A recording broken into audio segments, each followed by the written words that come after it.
Hello YouTube, I am Super Ultra Instant Rose King Cody. Welcome to my reveal for Right Zero Season 3, Episode 1 and Episode 2 reveal.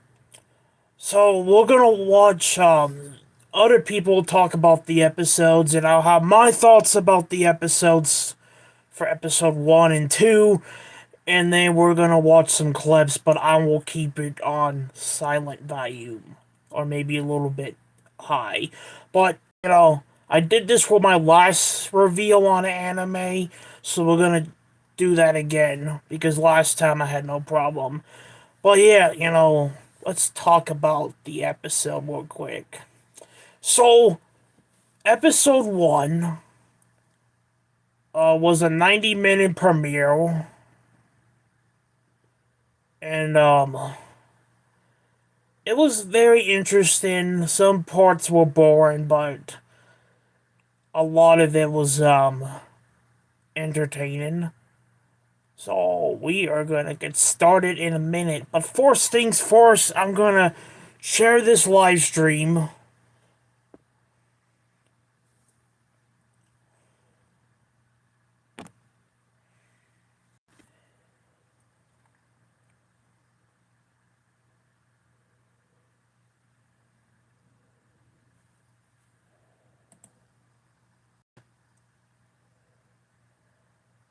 Just getting things set up here. Now we'll go to my studio here.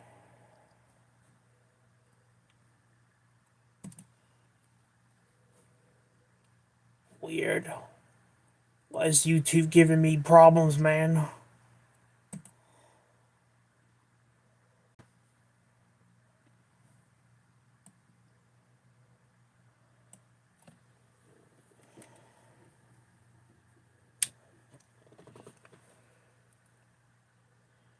Alright, I need more likes on the video, man. Just checking my quality here.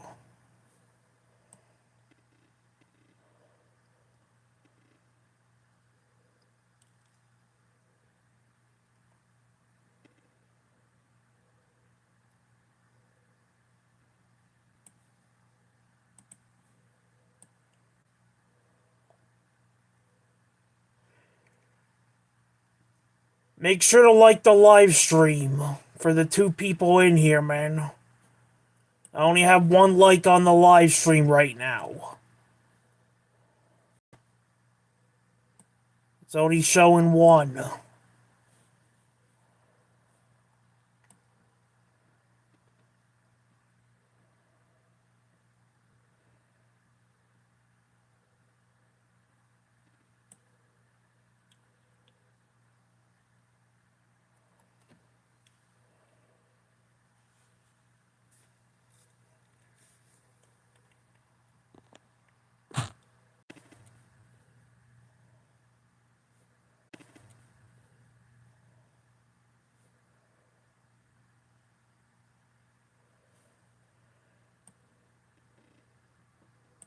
Alright,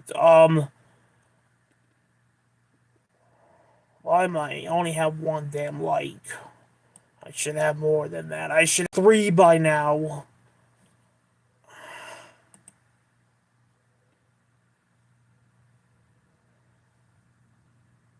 I need another like. I need 3. I need 2 more. Just real quick, people, when you come in this live stream, like the live stream, not this watch. I want likes on this.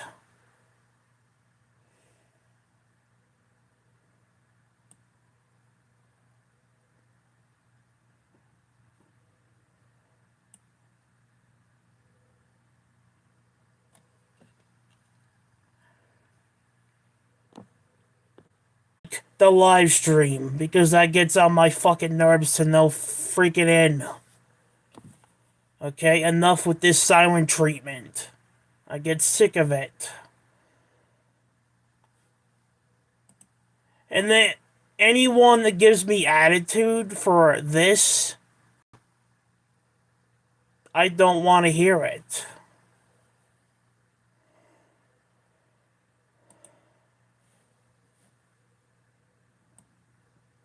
You know how much that gets on my nerves.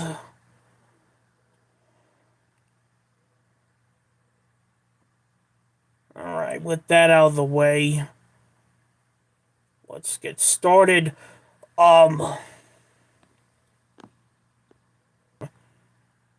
It's not fucking showing, so don't fucking lie to my face.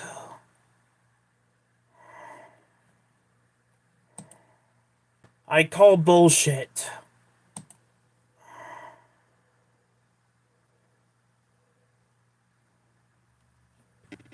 Fucking bullshit. Someone is fucking lying right now. I don't know who's lying, but someone's lying. Fuck this, maybe I shouldn't fucking go live.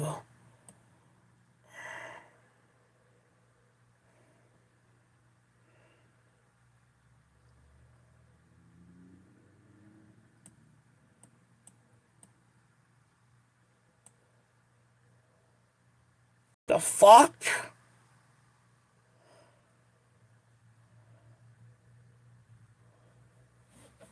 No. Why did my thing just turn off? Fuck you, Google.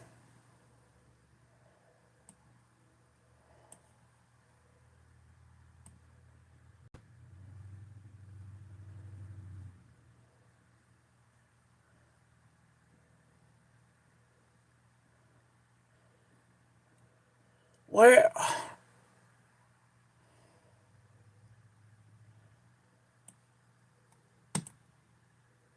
Turn on, you fucking piece of shit.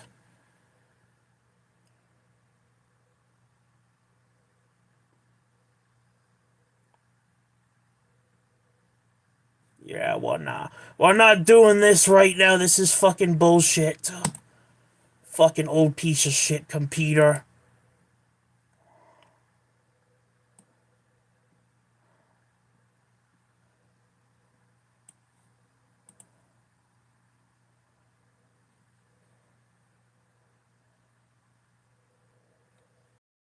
Come on, let's fucking go.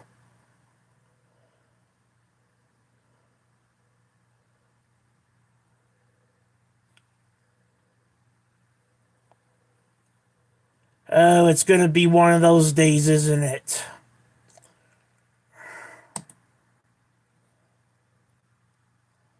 Fucking piece of shit.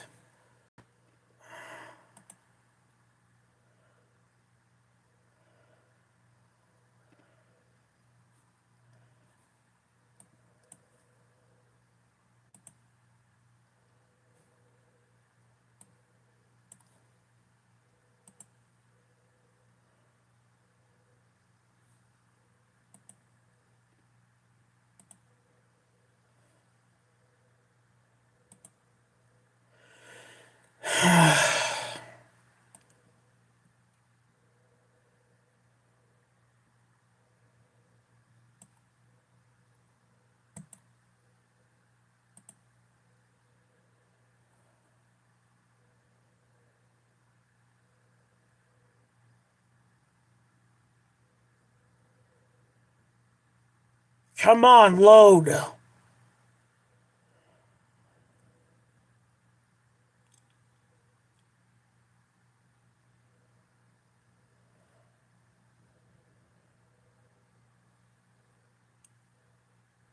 Fucking piece of shit.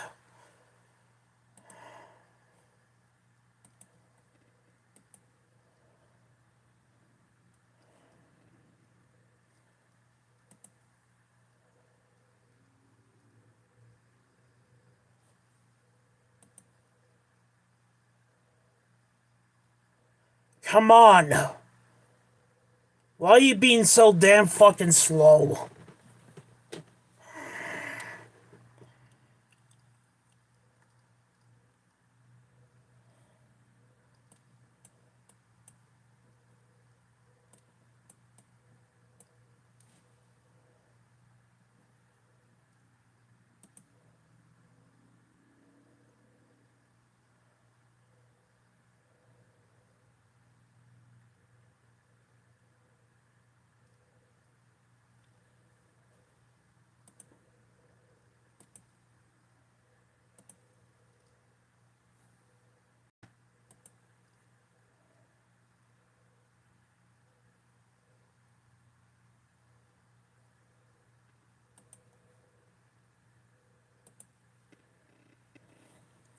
Alright, we're still on standby because this wants to be a pain in my ass today.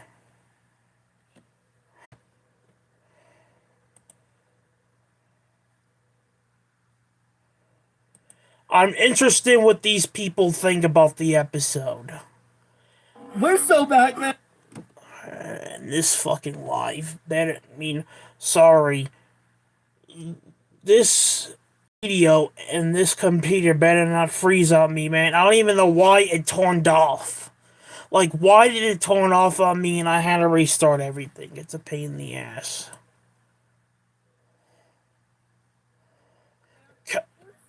Stop freezing too, you fucking old piece of shit. Episode, the title card drops, theatrical malice, and then the curtain raises. I hope I don't get copyrighted with this music. Like, legitimately. Alright, well, this guy's not talking about the episode, okay, so...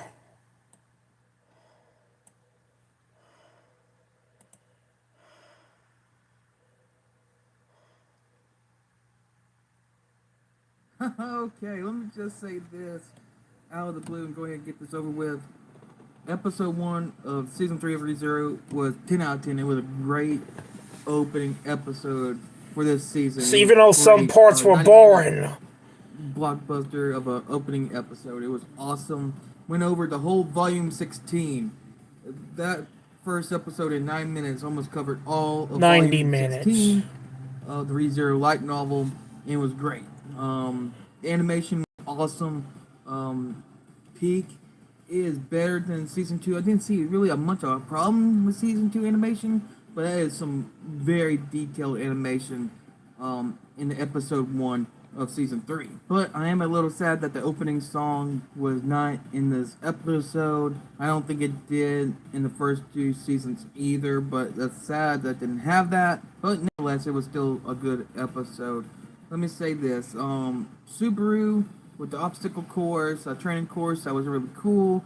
Then we saw Julius's brother, Joshua. I like that, let me say this, when they went to Priest Stella, that was actually really good job with the design of Priest Stella and the waterways and yeah, stuff the like that. animation was Around good. The, like a circle around the city. A wall around the city. It reminds me of Attack. I can tell they put a lot of effect into the animation with this.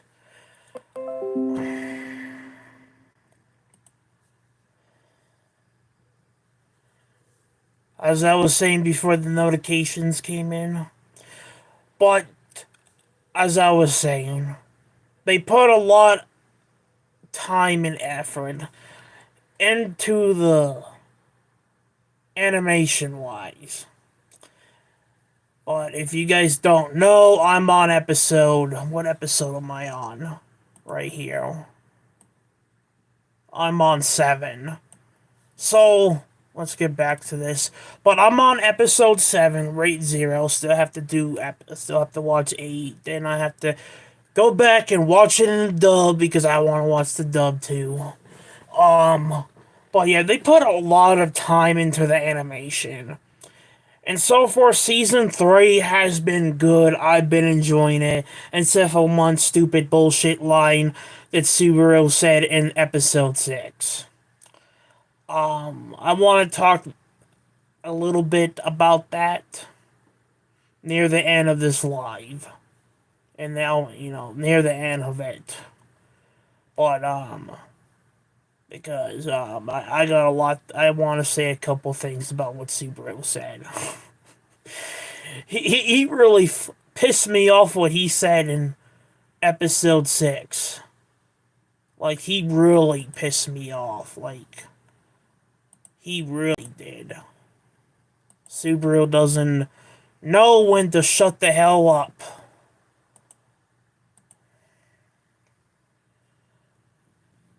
Okay, now I have 5 likes. Okay, that's where I want to be at. Alright.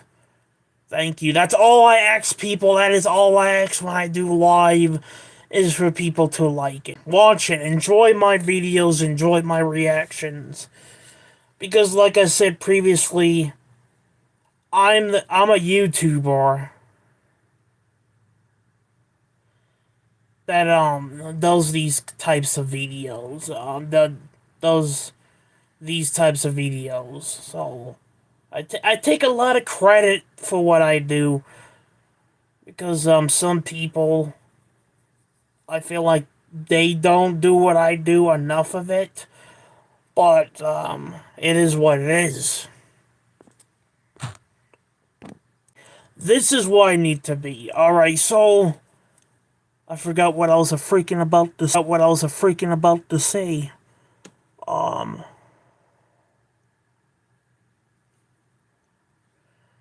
I forgot what I was gonna say. Oh yeah, I was gonna say this. So I did a couple days ago.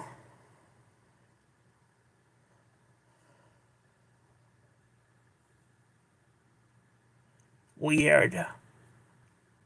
My friend said I have 6 likes on the live.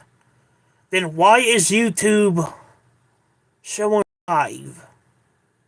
I have no idea what's going on with YouTube. It must be a damn glitch or something. I have no idea. I mean, I don't even know what's going on with damn YouTube. But as I was saying, 7 days ago I did my Dragon Ball Sparking Zero Part 1.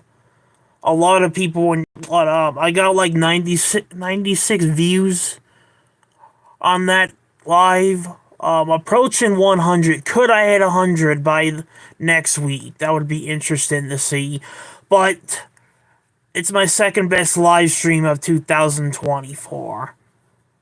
It was like a 2 hour or something, 2 hour, 7 minute live. Yeah. But yeah, I played one of my friends on there and we had a good match. He didn't make it easy for me, but I had a good match with him.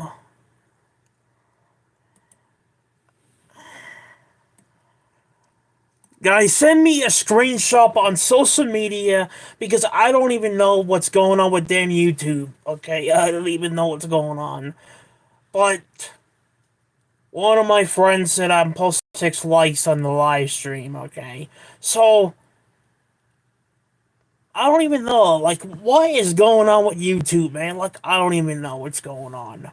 I don't even know. Like, I have to deal with these damn glitches on Instagram, but I it's the first time I had to deal with glitches on YouTube.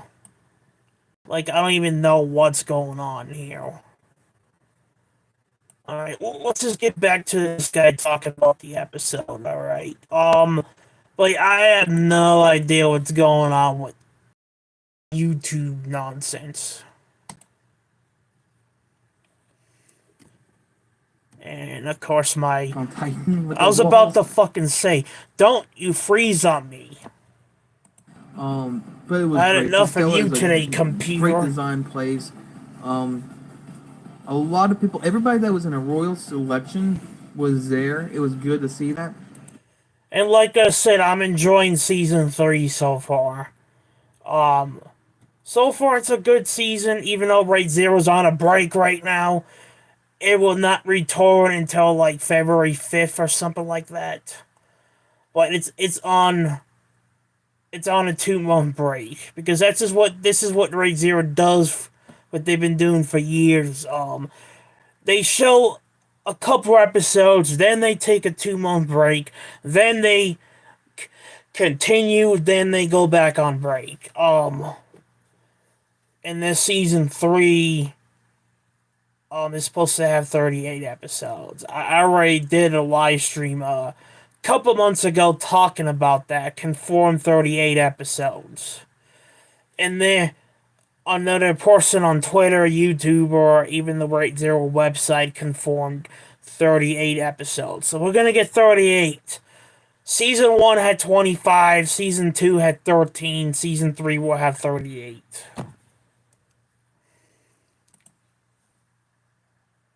Come on. Come on. It was moments of intensity, like the room that have tensions. Especially when Heinkel was there. There was a lot of plots, a lot of subplots within the plot of being there in Pristella. Again, I need to verify something.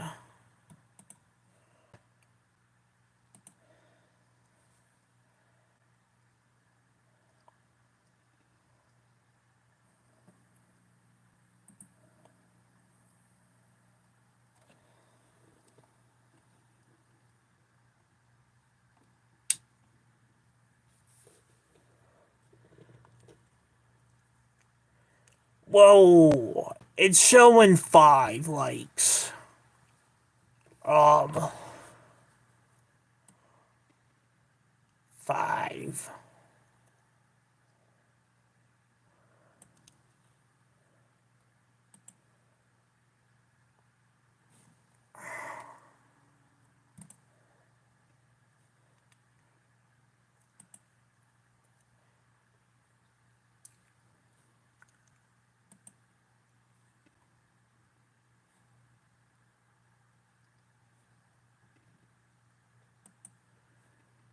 By the way, ladies and gentlemen, do you like my YouTube profile picture? I decided to change it just to suit the holidays. I'll probably be changing my Instagram one eventually. But, yeah, I figured it would match.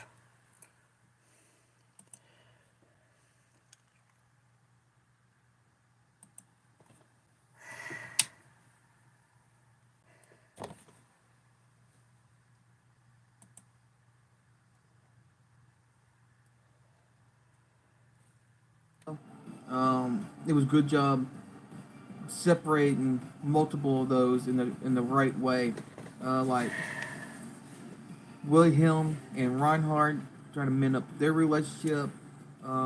Garfield with Mimi. Okay. I know I keep on pausing this live, but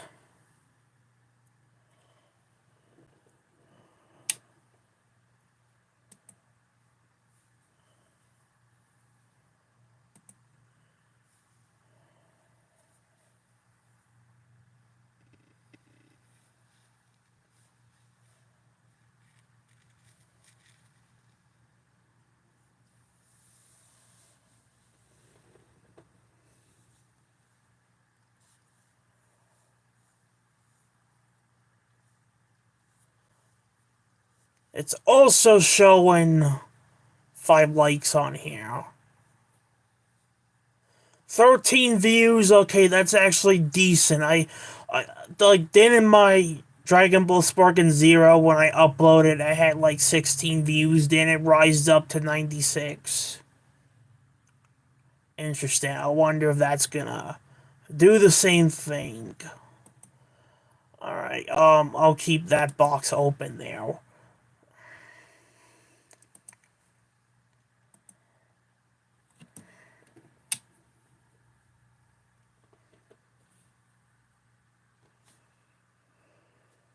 Come on!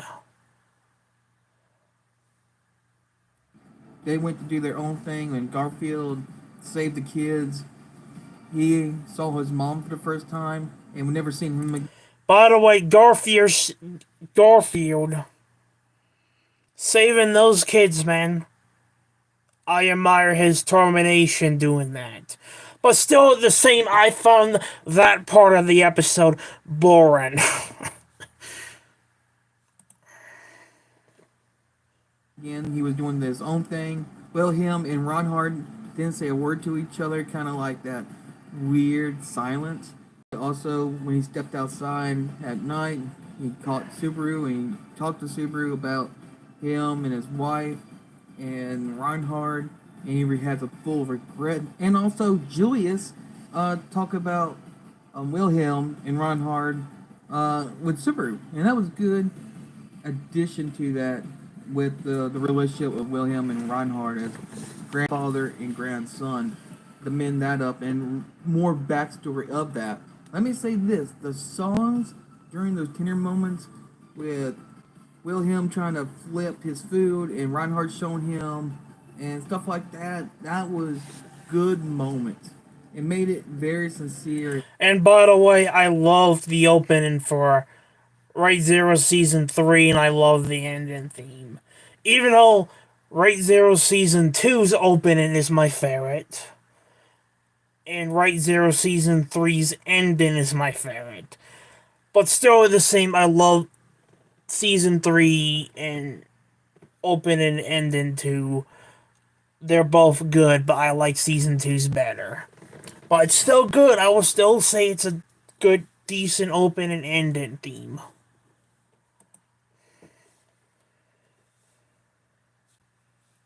And very emotional, especially when Julius is talking about Wilhelm and his backstory to Subaru, and Wilhelm is trying to bond with his son, grandson, to teach him something new, how to do stuff. And so there was a lot of emotion in those songs during those times. Also, I want to point out that Garfield,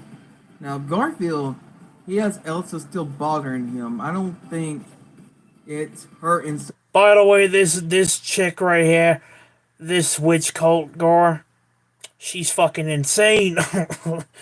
But I really wish I can react to the opening and the ending theme. I wish I could, upload the video of the opening and the ending theme. But, YouTube always hits me with damn freaking copyright strikes on that stuff. But when it comes to other YouTubers, I see them upload openings, ending theme songs of anime. I've seen them do reactions to anime series and they don't get hit with copyright strikes. But me, I get hit by them. Unfair, man. Unfair.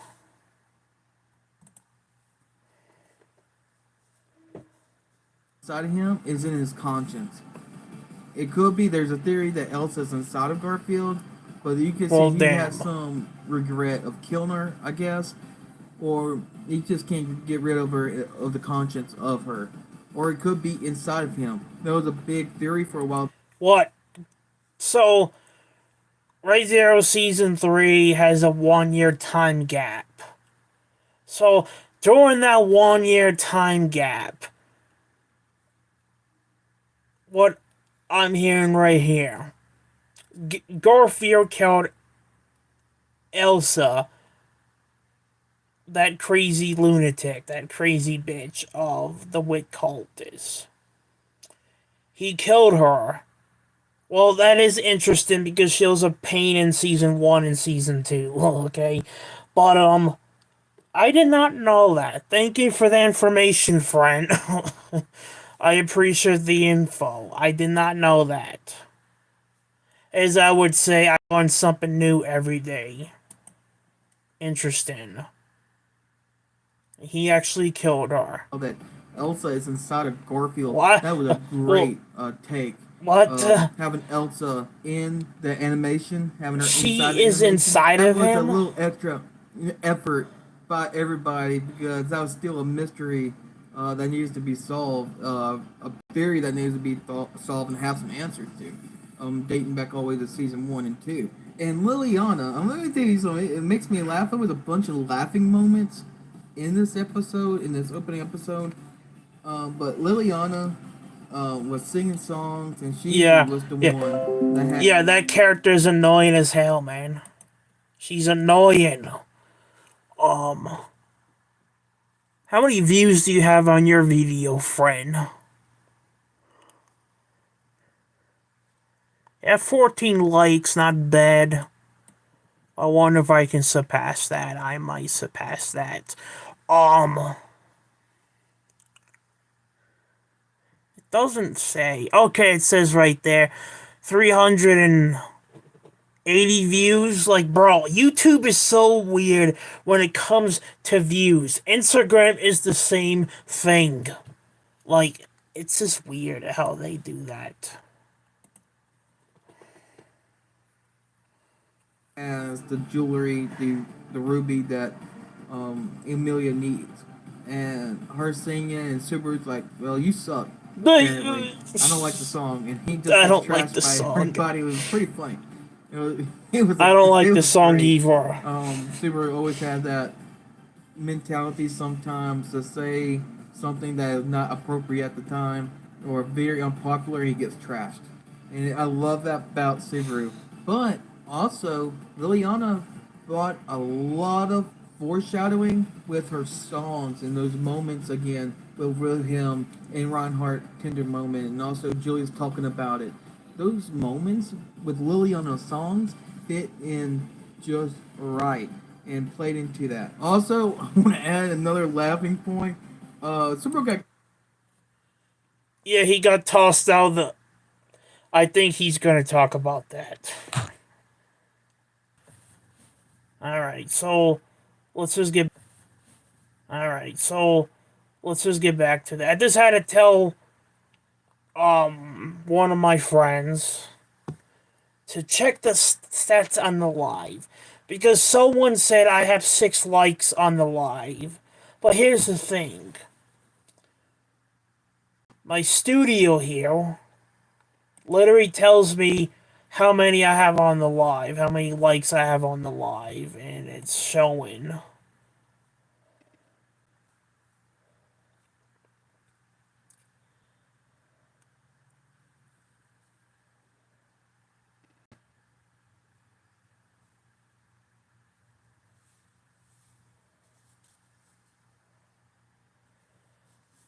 And it's showing 5 likes. So to say I have that person to say I have 6, it's not showing on the YouTube community guide on the YouTube studio. My own studio keeps track of everything I do, man. It's not showing 5. It's not showing 6. It's showing 5. So I have no idea what that person's talking about, man. Alright, let's just get back to this. Like I said, I have no idea what that person is talking about there. called her Lolly Minster, and so that was pretty funny in the show. I want to add that there was a lot of funny moments in this episode, especially at the end when Subaru was clapping like uncontrollably with everybody else and crying like Subaru's an we're ass. all in this together and all that kind of stuff because it's Sirius abducted the boy. And let me say this: that Sirius is pretty funny when she was talking. I mean, she has so much emotion and stuff. I'm curious what her dub, in the animation. what their. It makes sense with her character stuff. It was really. I am very curious when I watch the dub. I'm curious what their voices are gonna be in the dub. It should be very interesting. Really funny. I loved it. She's like, so much love, so much love. Yeah, that's And annoying all as sorts hell, of- man. Threw the kid off the tower, Yeah, and everybody had dude, You know she something? literally Because throwed. the eye colors in She lit this character right here. She literally throwed a kid off the roof. That kid went to his death. That is so messed up in every single way. That is wrong. That is messed up. That is evil. Like, come on, man. You literally throwed that kid off a roof. Cruel, man. that when Subaru was clapping with the guy that mugged him in the first couple of episodes of season one. Oh, yeah. In the beginning of the light novel, and their eyes changed. He changed to beady red. If y'all didn't notice that, that was really, really cool. That the eyes changed. You can see in this episode to start out with this season, the many details it put into this season to other seasons, and very close to following the light novel itself more than other seasons of the series of ReZero. I like how there was many emotions going into this episode. So much emotion goes into the episode. A lot of laughing, a lot of cuteness with Pico and Emilia. And if everybody's seen Emilia boobs, they're great to see. I would not say she has good boobs, bro. I would only give her size, her boobs, a rating of 5 out of 10 is not impressive. Okay. Alright? That's how I feel about her. Okay, about that, alright? So, I think Echidna and Rim have some nice boobs, okay? I'm just saying, man. I am just saying. Better than Amelia.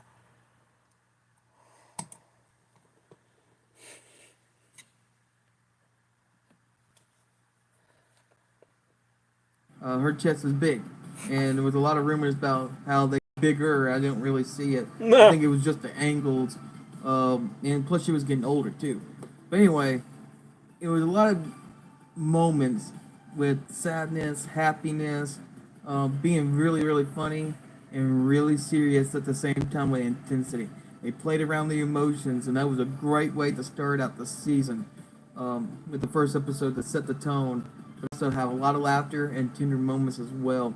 Make you feel alive with that show and make you emotionally invest within the show. Speaking of intensity and stuff, when Heinkel introduced himself and everybody found out that he's the dad of Reinhardt and he's the head of the Astria family, that was some intense moments when he revealed out the bag what Wilhelm did and Reinhardt when they had a good feel good moment with each other, learning about each other and starting to, you know, his grandson grandfather relationship started to take a new turn now and maybe work together or something. Michael just comes in and destroys it. I mean, he was talking some abusive stuff, and it's crazy how he was doing it. But Super stood up, and nobody really said nothing to him about how foolish it is. He had to be the guy that had to yell, and nobody else had to. That's why no one did it, and Julius gave him praise for that. But also, you seen Priscilla's nice side when she was dancing, and when Liliana was singing, and when she turned her down her invitation.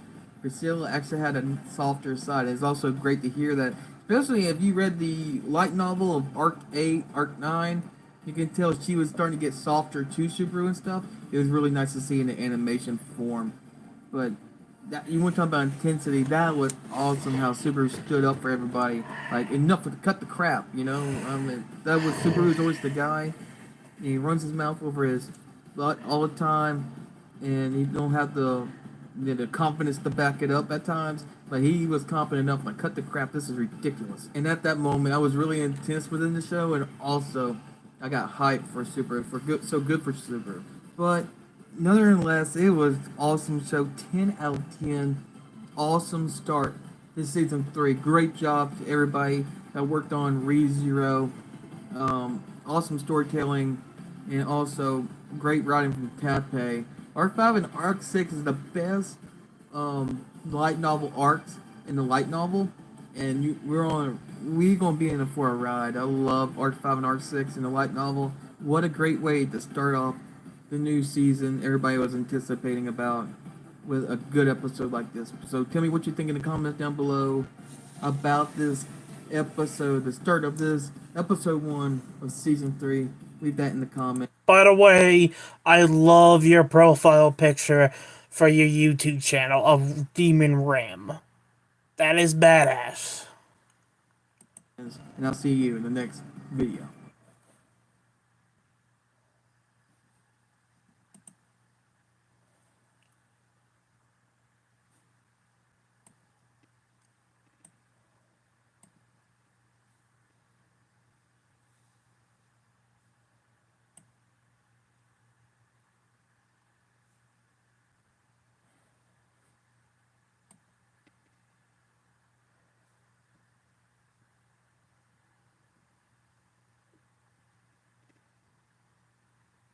What I don't understand is how can these people get away of reacting to anime and they don't get copyrighted, but YouTube hits me with damn copyrights.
ReZero Season 3 Episode 1 is now officially out, and ReZero are finally getting to feast on the 90-minute long feature-length episode. However, 90 minutes based on actually. comments from ReZero fans, there's a lot of division over whether or not ReZero has let them down. There's a lot of disagreement about the hype. And in this video, I'm going to talk about the episode, and I'm going to be talking about why ReZero fans are arguing over the first episode. One of the first things that people noticed was, of course, the time skip, with some individuals pointing out how the characters' relationships don't seem to have changed. After all, it's been a year since Season 2, so why does it feel like everything is just the same? Where's the increase in the dynamic between certain characters? What happened to Subaru and Amelia's relationship? It doesn't seem anything has developed, and so some fans are quite miffed at that. However, the biggest criticism for ReZero Season 3 Episode 1 was, of course, the slice-of-life nature of the first episode, with many people believing that it was just fluff or filler or some sort of recap. Many people actually discounting the first 70 to 80 minutes of the episode, just saying that it's Yeah. Well, frankly, it was not a 19-minute episode, it was a 90-minute episode. Get your facts right, friend.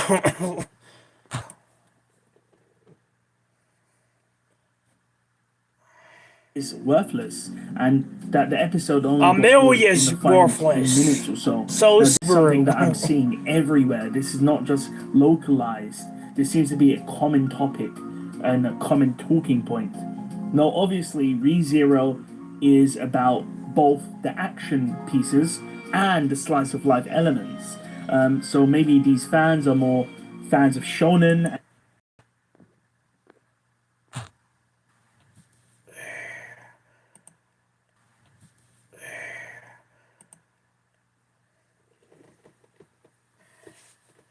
Come and so on. they don't really like it as much. I don't know, but I'm pretty sure you've all heard of people complaining about the slice of life nature of the first episode.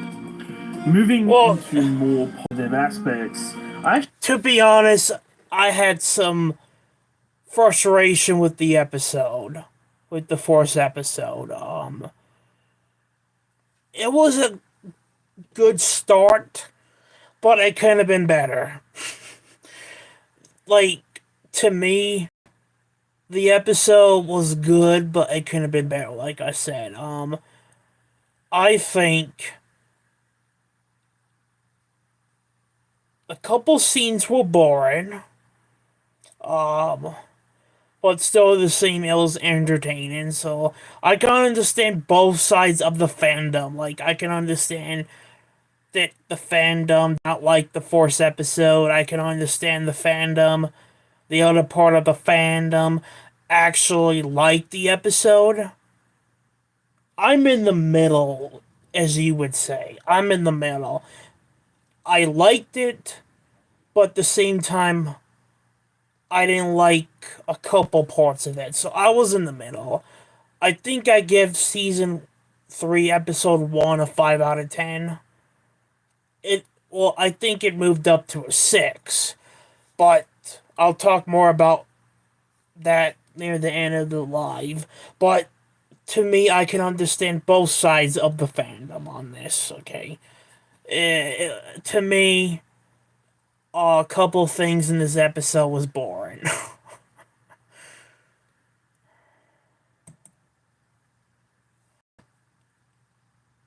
actually thought the episode was a lot better than I originally believed when I watched it several months ago when it was leaked. Of course, at the time there was French subtitles, but now, of course, with the English translation, is actually quite an amazing first episode. I actually don't think many other animes can even come close to reaching the animation quality. And not only that, the music was phenomenal. The art is amazing. Pretty much it. Well, I can think of 2 animes that probably would be right up there with ReZero when it comes to animation. One, the Fate series. You cannot deny the Fate series has amazing animation and has one of the best fights in anime in the series. And Dragon Ball is up there as one of the animes that has a lot of good animation. So I would not just say Right Zero is one of the animes that has very awesome, fantastic animation. Dragon Ball and the Fate series also are in that category too. So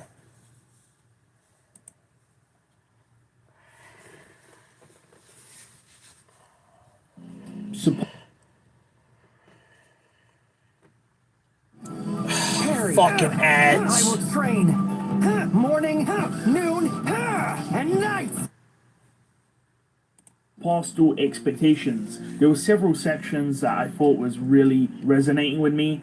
So one of the sections I really liked was, of course, the Subaru and Wilhelm That was a good scene. scenario. I believe I Kathy like that. stated that when fans saw Wilhelm Yeah. in the cinema, they all like applauded, which makes sense because I like Wilhelm that. was Yeah, he's pivotal in the cool. White Whale fight, and many people are interested in his character and Uh-huh. his character arc. Yeah. Many people were, of course, resonating with his backstory with Yeah, I Lucio and relate to Astria. his. And I actually do like Subaru and Wilhelm's relationship Yeah, a it's lot. interesting. So I really actually enjoyed the scene. It actually meant a lot to me watching it and seeing it in animated It form. was good. There were other scenes which were quite nice in the series. I like the relationship between Beatrice and Subaru. Of course, we're seeing their relationship for the first time when it's being animated. Nothing much, my friend. How you doing? Just talking of this, reacting to the right reviews, talking about the episode and breaking it down. Nothing much. How are you doing? Speaking of anime, I need to catch up on Dragon Ball Daima. I only watched 2 episodes so far, but I need to catch up on Daima. I need to finish catching up on Raid Zero. I need to finish Classroom of the Elite Season 3. I need to watch other animes I have not got around to watch yet.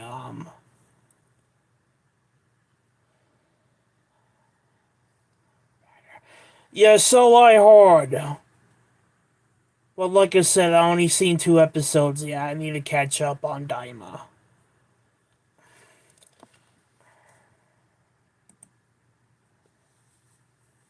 Even though I want Dragon Ball It's actually Super. kind of cute to see Beatrice act this way. Of course, anime onlys, and most of us know that Beatrice is sort of a tsundere. She doesn't really get close. She doesn't really get personal. That anime tone, Sandere's. I would not call that character a Sandere. You want a Sandere?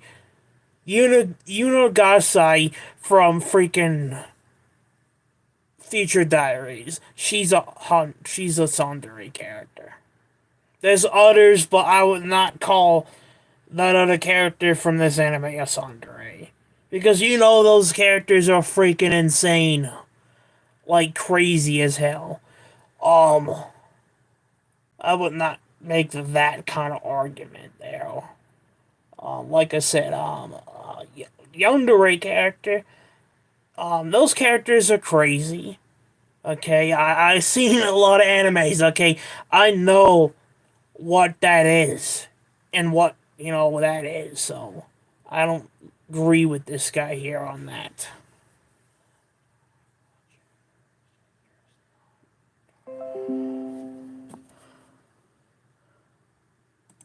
I never heard of that anime. Is it good? The dub just came out for it. Interesting. Send me a picture what that anime looks like and I might check it out. I'm always intrigued in watching different animes. But yeah. And then I heard the dub of Dragon Ball Daima comes out in January something next year. I mean next month, not next year, next month. Next year, next month, okay? Next year, next month. Because we're literally only a couple weeks until this year ends, which is insane. Insane. I just got a picture from you. Alright, I'll check it out. I'll check it out.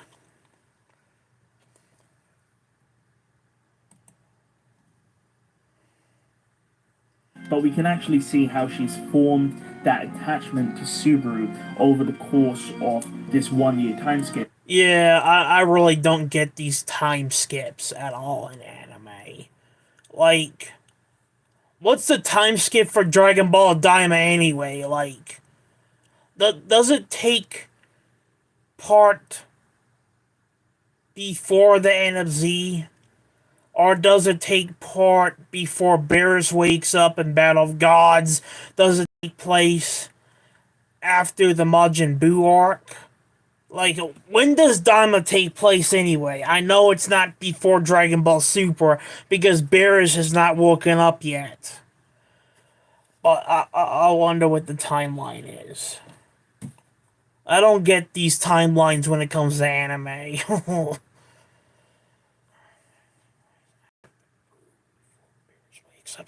Okay. Thank you for verifying that for me. Yeah, that's what I thought. I said that I said that, so I was right. I just had to verify that. Okay, so it takes place after the Buu arc, before Beerus wakes up, in other words, before Goku gets the God forms in Ultra Instinct. Interesting. I really hope very soon in Daima, hopefully Goku and everybody can go back to being adults, because the reason I call Daima 2.0 is because everybody is a kid.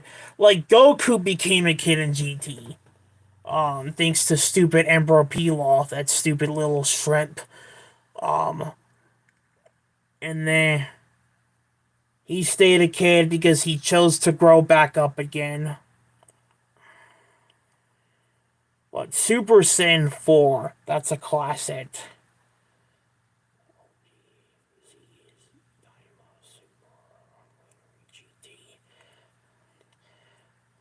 Yeah, I agree with you. Daima is GT 2.0.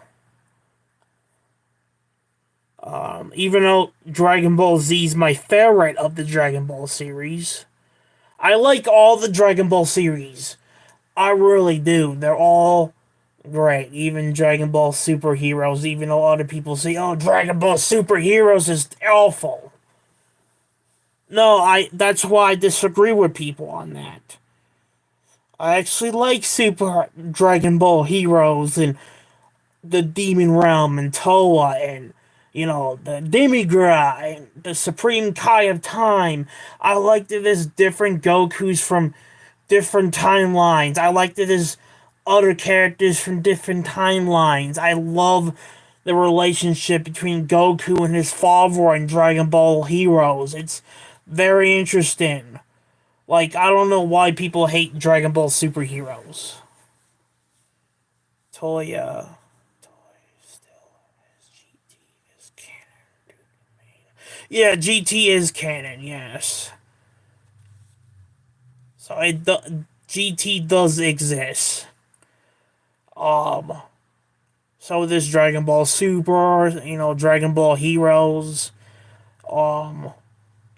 Ultra Instinct Goku's in there, so the timeline fits even in Dragon Ball Super Heroes. But yeah, like I said, I don't understand why people hate Dragon Ball Super Heroes. I can never understand that. Like, I love it. I like it. I wish they had a video game over here for the game and all that, but they only have it in Japan. So if I ever go to Japan, I'm playing the Dragon Ball Super Heroes video game. I'm gonna play it.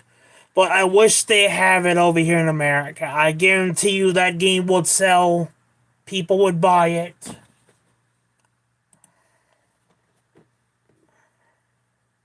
Then again, look at Spark Which is and kind of Zero. weird because one of the Then again, look at Spark and Zero. That is making a lot of money right now. and right now it is ranked number one as the best game of 2024. And I won't be surprised if it, wins the best game of 2024, because let's be honest here. There hasn't been much good video games out this year, okay? There really hasn't. I heard a lot of good things about the new Sword Online video game. I heard a lot of people saying they love the game. It's getting a lot of credit. It's getting a lot of decent followers and decent reviews and all that. Like, I won't be surprised if that game comes in second. Do I see it passing Sparking Zero? No. But I would maybe see it coming in second. And then maybe the new Fate series game would come in third. But, that's just how I look at it. But rather than that, not many good video games this year. Definitely the Star Wars ones. They're like, the new Star Wars video game, Outlaws, that's just terrible. I'm not wasting my money on that garbage, man.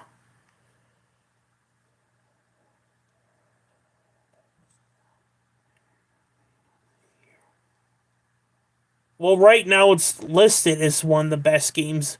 It is actually listed as the best game of the year right now. So we will see how that plays out going into 2025. But I think, in my opinion, it should win the award. Because I think it's the best game out right now. Followed by Sword Online, then the new Fate series game.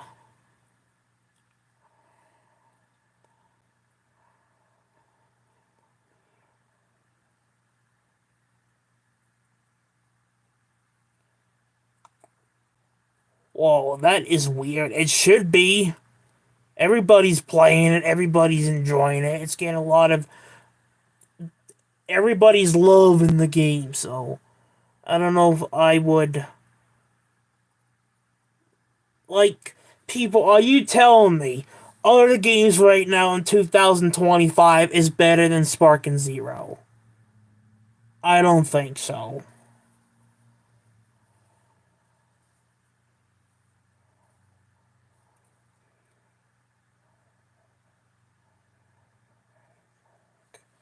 What the fuck? It should be listed as one of the best games of the year. I think it should be in the top 5. But if it's not, that's a sin by itself. Because I think the other games that came out this year are not that good. Definitely the new Star Wars game. Like, what I hear about that, everybody hates that. I'll tell you what, I hate it. I'm not gonna waste my money on a garbage Star Wars game. And plus, I don't like Disney Star Wars. I've said this before. They have ruined it for me. Disney has ruined Star Wars for me. But I'm still gonna play the classic games. I'm still gonna play the classic. But, rather than that, Disney ruined Star Wars for me. But what I'm trying to say is, I think Sparking Zero should be in the top 5. Because if it isn't, I don't know who's doing these anime awards, but they're dumb. If I was in charge, I would literally award the best games of the year to Dragon Ball and other games. I would literally name 5. But I'll tell you what, if Star Wars Outlaws is listed better than Dragon Ball, I'm gonna be pissed, because that game's garbage. Everybody hates it. that game barely made any money. Barely any money. Well, speaking of Star Wars, I bought through the PlayStation. I actually bought the old classic Battlefront game. Yes, the old classic one. And this Star Wars Jedi Survivor, I want to play that. It looks like a fun game. And there, Star Wars Jedi Fallen Order, I want to play that. And then there's other Star Wars game I found that's very interesting. But also got Battlefront 2, and then the old classic. The best Star Wars game, in my opinion, is the old classic Star Wars Battlefront. And then I would say the second best up there with the classic Battlefront is Star Wars The Old Republic. You cannot say Star Wars The Old Republic is not a good Star Wars game, because it is. It's great. Well, good, it shouldn't be. It's garbage. The Star Wars Outlaws were garbage. Speaking of that, what kind of name is Outlaws, man? That's dumb. Outlaws, okay. And I'm gonna play as a female character, and I'm not even gonna have the option to play other characters, and people are expected to buy the game and play as a female character and not have the option to play other characters. Like, Disney, your female gender and your woke bullshit, I hate it. Episode 3. Oh yeah, I played Episode 3. Star Wars Episode 3, the video game, that is good. I played that back in the day, and I really liked it. It was good. I would even put that up there with Old Republic and the classic Battlefront game. But another good Star Wars game, I think, is Star Wars Force Unleashed, man. Like, that is... I love Force Unleashed. Like, it is... It's even up there with the other ones. Force Unleashed is good, man. Like, the storyline between Vader and his apprentice, it is very interesting. It's good. It's very good. Yeah, they don't make good Star Wars games like they used to back in the day. Now it's just this woke agenda bullshit. Alright. Yeah, it was. I love that game. That game is fire. It's a good game.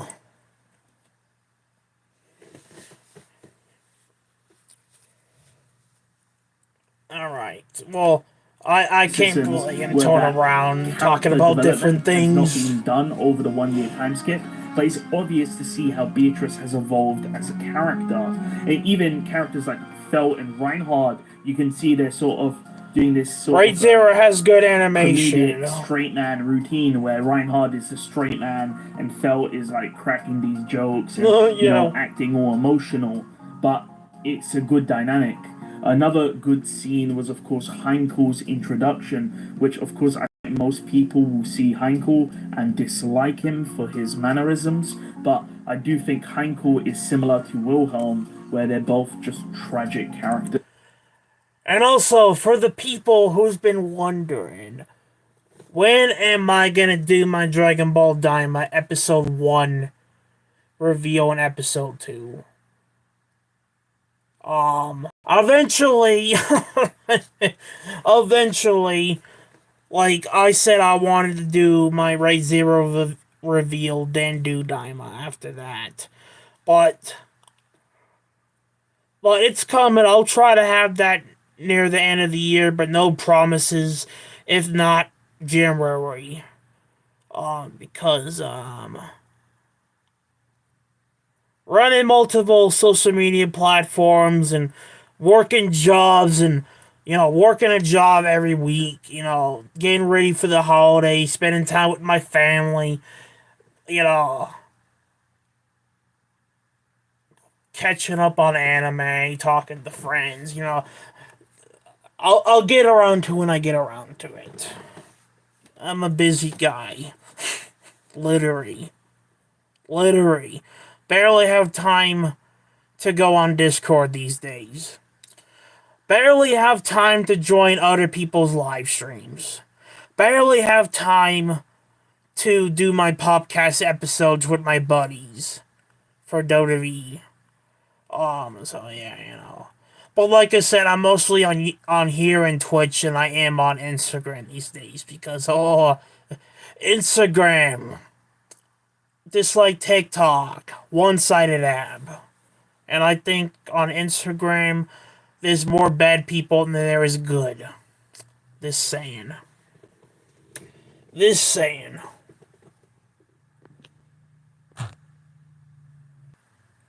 Alright, back to this.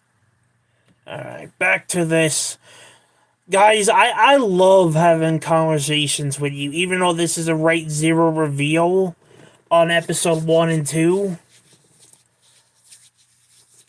I love going into different topics. Like, I like to interact with my audience, with my followers, and, just talking to people. I enjoy that on YouTube, and I definitely enjoy it on Twitch. But I enjoy the interaction with the audience. I just enjoy talking to you guys. Because on Instagram, I'll tell you what, barely anyone comes into my live stream and talks to me in the chat. So, that's what I say. I'm a YouTube and Twitch guy now. Barely doing live streams on Instagram these days. But I'm planning to at least do 2 or 3 more live streams by the end of 2024 on Instagram. But even though I said on Instagram to begin the year I was going to finish Golden Time, I was going to finish the anime series Golden Time. I don't think I'm going to finish it in 2024, but I'm going to definitely finish it in 2025. Yes. Before the end of the year on Instagram, I am going to react to a couple episodes and then wrap up the series in 2025 and then do 2 more episodes or 3 more episodes of Dating Life Season 4 and then wrap that up in 2025.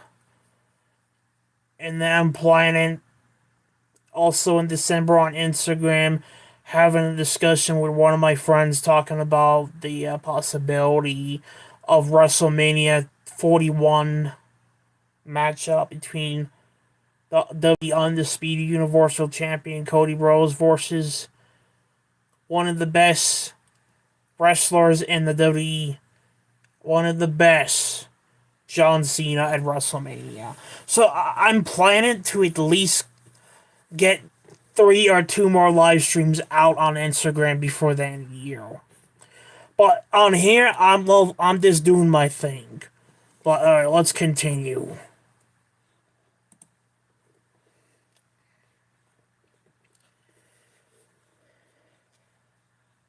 And I do think Heinkel is actually one of the best rating characters in ReZero. That's going to be a hot take, but if you know, I don't know if I agree with you on you know that. that he's actually he just doesn't deserve it. If we talk about suffering when it comes to, I would not even, dude, I disagree with you on that. I don't think this guy is one of the best writing characters or even one of the best characters in general in Raid Zero. Like, to me, I think the best characters is, of course, Rim and Echidna, obviously, okay, for me. Rim's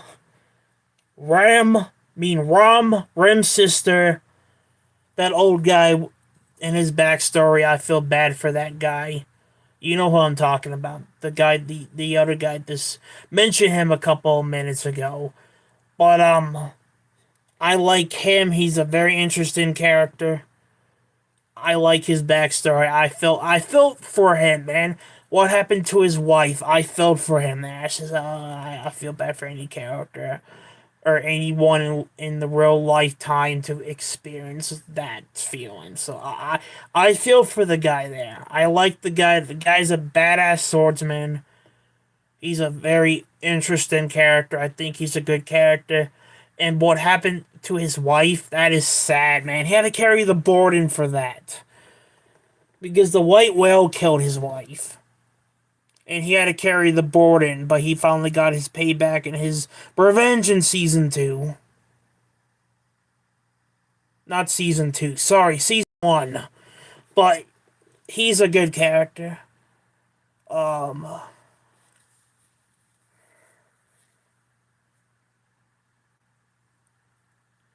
And then the other character I liked, forgot her name. I'm sure he will talk. I'm sure someone will talk about that. But in Raid Zero, I have 6 favorite characters, even though Rim and Echidna are my top. And then Rum's my third. The other guy's my fourth. And then the other female character I like, she's my fifth. But you know, who knows? I might put her down to 4. But those are my characters. Those are the ones I feel like I have a connection with. This guy I really don't. Okay, this guy I don't. Subaru I definitely don't. Amelia I definitely don't. ReZero, we all talk about Subaru's suffering, but No one Hank cares is one of about the his suffering. At least most- I don't. You know. I don't care about Subaru's suffering. I really don't care a damn.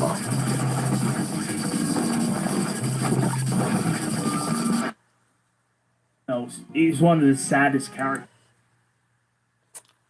Please, bruh. Cry me a river, man. Like, listen, I understand what he's been through, okay? I feel bad for him a little bit, okay? Definitely what happened to him, you know, him and his family, you know. You know, that is sad. I feel bad for him a little bit. Definitely the family part, okay? But I just don't like Subaru. And there's a lot of people who's a Raid Zero fan do not like him. I don't like him either, man. Because I feel bad for the things he had experienced and all that. But at the same time, I just don't like him, okay? Rim's in a coma because of him. It is his fault, man. And man,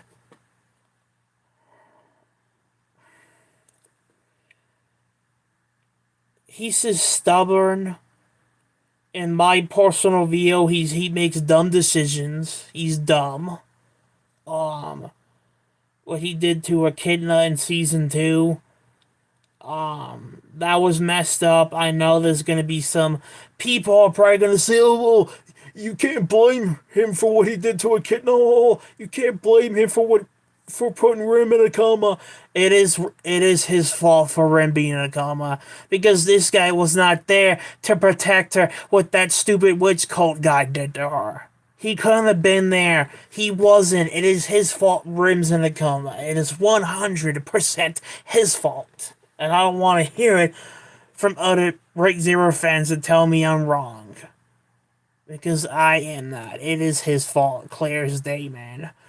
But yeah, I just don't like Subaru, and there's a lot of people that don't. And there's a lot of people that are Raid Zero fans, including myself, actually enjoy seeing Subaru suffer. Okay? True, did I feel bad for him at Force? Yes. Do I now? No.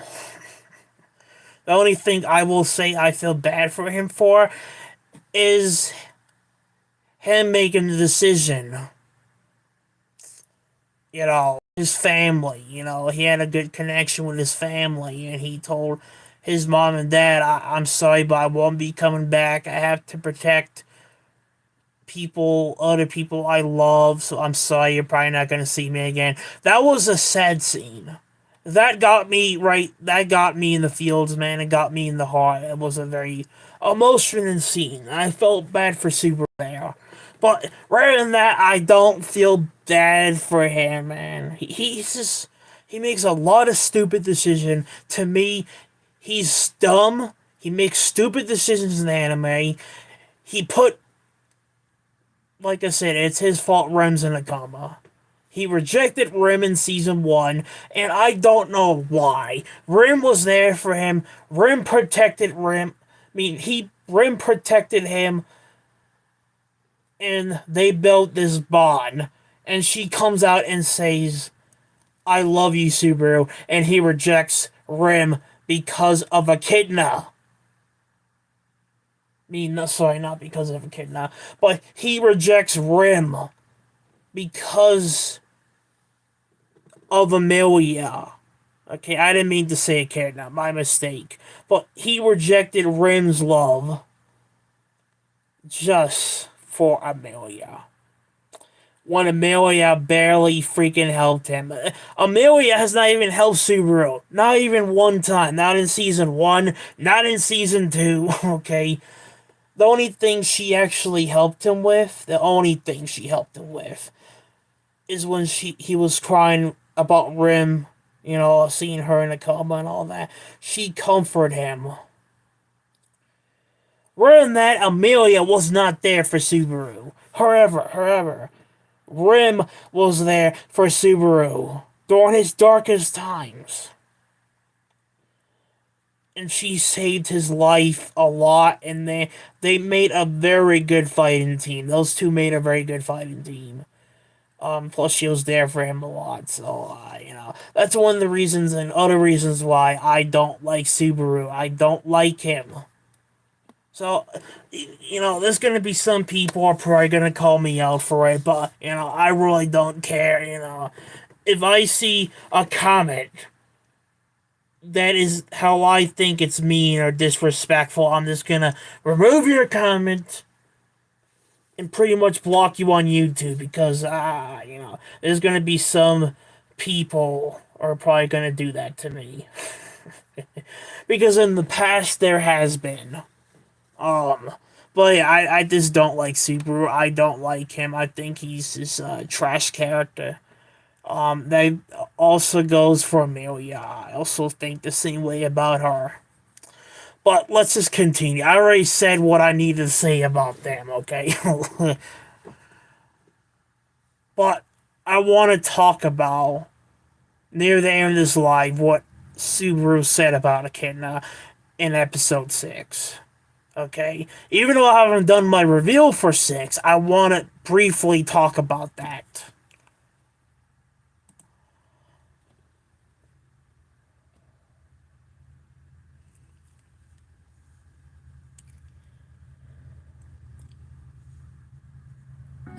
Heinkel absolutely gets dominated for his pretty much entire life.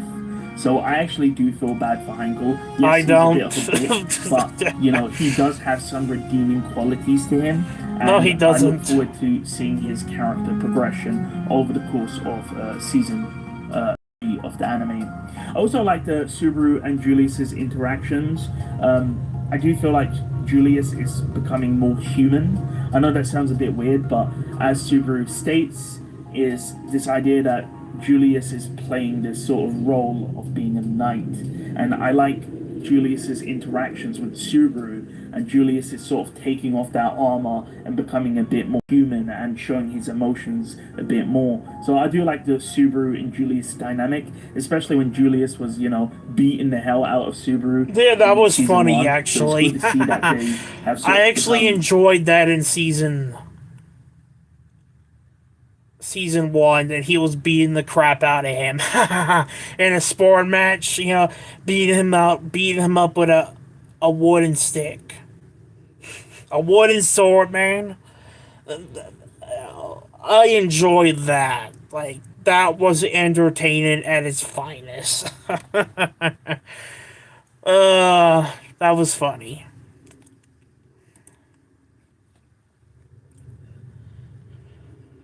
good friends in a way, even though they both won't admit it. They're both tsunder in a way. Quite possibly, apart from the ending sequence, one of the best scenes, if not the best scene, was the interaction between Garfield and Elsa. This is, of course, new to the light novel and anime. It was not in the web novel, so it's really good to see Elsa here, and we see the sort of side effects of Garfield killing and murdering Elsa. And this idea that Garfield wants to be this strong individual, but he essentially survived by pure dumb luck. And that's, of course, going to eat at his character. By the way, what I noticed is have you noticed that Elsa's breasts are somehow even larger? Nah. Like, I have no idea what they're doing here. This is happening with Amelia as well, but oh my god, look on screen. Like, tell me that, what is going on here? But anyways, Garfield's not a simp, so he just tries to fight her, and I do like this scene, the coloring, the shading, everything's red. And it still, looks amazing. And then the yeah, second Elsa disappears, you still everything goes back murdered to me. normal. So it's really nice. I like the sunset aesthetic. Moving to the final scene. The final scene was amazing. Again, no matter how many times I watch this scene, it's absolutely phenomenal. The cinematography when Sirius is up on the tower is exceptional. And honestly, I can't wait to watch more. It's truly a different medium when you see the light novel and the web novel being brought to animation. Is exceptional. Just look at the cinematography, look at the shots, look at the composition, listen to the music. It's phenomenal. And again, I do think ReZero Season 3 will be Anime of the Year. 2024, definitely. I think he's going to beat out every single anime and definitely every single isekai. ReZero. You know, I've been saying that too. I literally said that this year.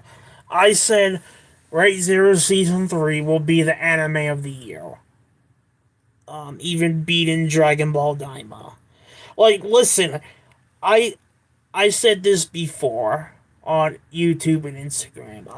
I was more excited for ReZero Season 3 than I was for Dragon Ball Daima.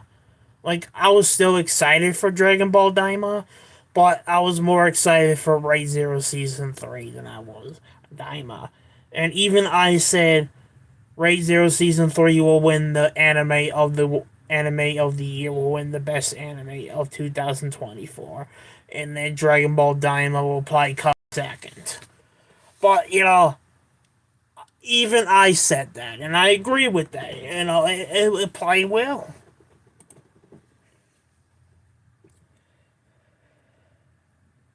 Absolutely dumpsters and buries the Shoko Tensei and all of those trash harem isekais that come out every single season.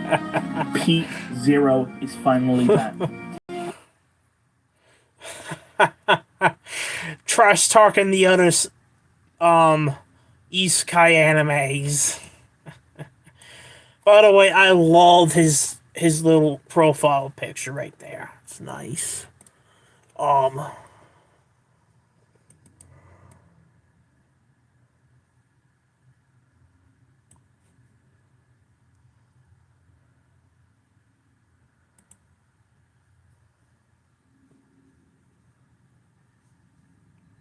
Where's Reinhard? Why didn't Reinhard help Subaru? Why didn't Reinhard kill the white whale? Where's Reinhard? When's Reinhard gonna do anything? Well, guys, you finally got your wish. Reinhard finally decided to help, and look what happened. Look at what you... Yeah, he pretty much wrecked that character.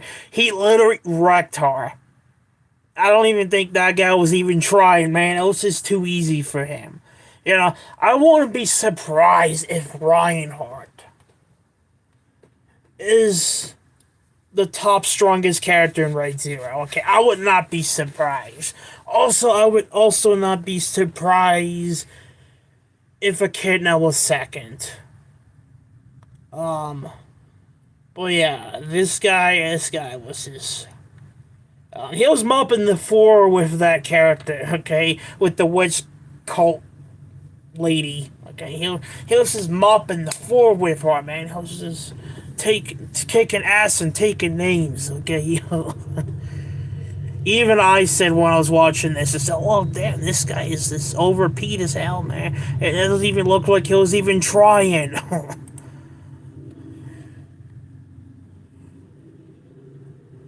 Gold. However, when this was all happening, Tappei dropped the most interesting news on Twitter. He stated, Reinhard is the strongest in the series. I agree but with he's that. forced to fight alone in many situations. I agree. Also, things just don't go well because he's strong. I mean, Right. that seems to be the truth. Just because you're strong doesn't mean you're going to solve the situation. Tape then told us that Reinhard has the divine blessing of arithmetic. So not only is Reinhard stronger than you, he's also better at maths than you. So you guys need to ensure that you study.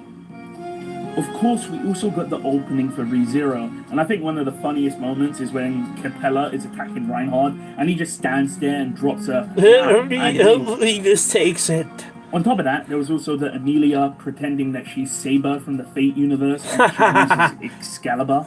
But going back to the story... Please don't compare Amelia to Saber. Saber is better than her too, man. If Saber and Amelia would fight... Amelia would whoop that. Saber would whoop that ass. Saber would destroy Amelia. That fight won't even go like freaking 2 seconds.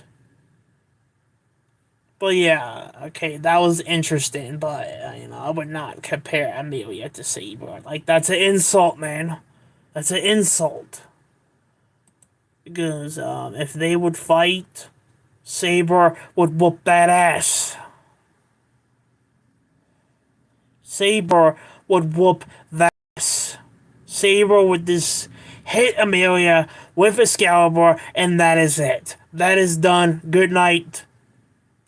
There you go. You're done. But, don't compare Amelia to Saber, because Saber is better than Amelia, okay? Saber is a very loved anime character, but he loves Saber from the Fate series. Like, she is so good. She is the best.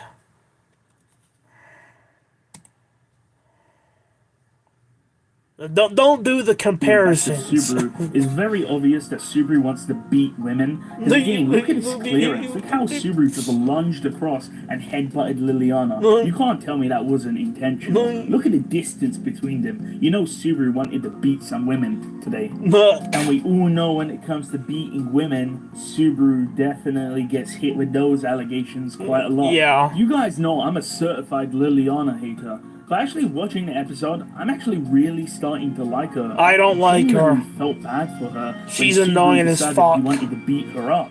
The way she can't even wink properly. I would do. She's annoying. She has on her She's face annoying. sometimes. I'm actually really starting to like her as a character. I don't. Which is really strange for me because I genuinely despise her as a character. Yeah. I should probably go check my closet because maybe Sirius is inside hiding and manipulating my emotions. Like she did for Subaru, because this is nice definitely joke, a character arc for me. What I also really did appreciate is the fact that Amelia is now acting like an actual hero, because she's actually getting involved. She's no longer sitting back and letting Subaru carry her like a scrub. She's actually getting involved and she's fighting the enemies. She's still a scrub in my eyes. Character growth from season 2 of the anime. Now you see, most people won't actually realize this, and they'll say Amelia is still being a sort of useless character. She hasn't really done much. She is a useless character growth. And this is where ReZero shines. It shows you that these characters do change and grow over time. Of course, Amelia then goes up against Sirius, and Sirius is spitting mad fire at Amelia, both figuratively and physically. I actually do feel kind of bad for Amelia, because Sirius is... I don't, okay. But here's an interesting question. How was Amelia even keeping up with this character in a fight? How was she even keeping up with her? How? It made no sense to me whatsoever. I just, how's she fucking keeping up with this character here? It made no sense, man, to me at all. As I would also call that, I would call that an anime ass pole. Okay.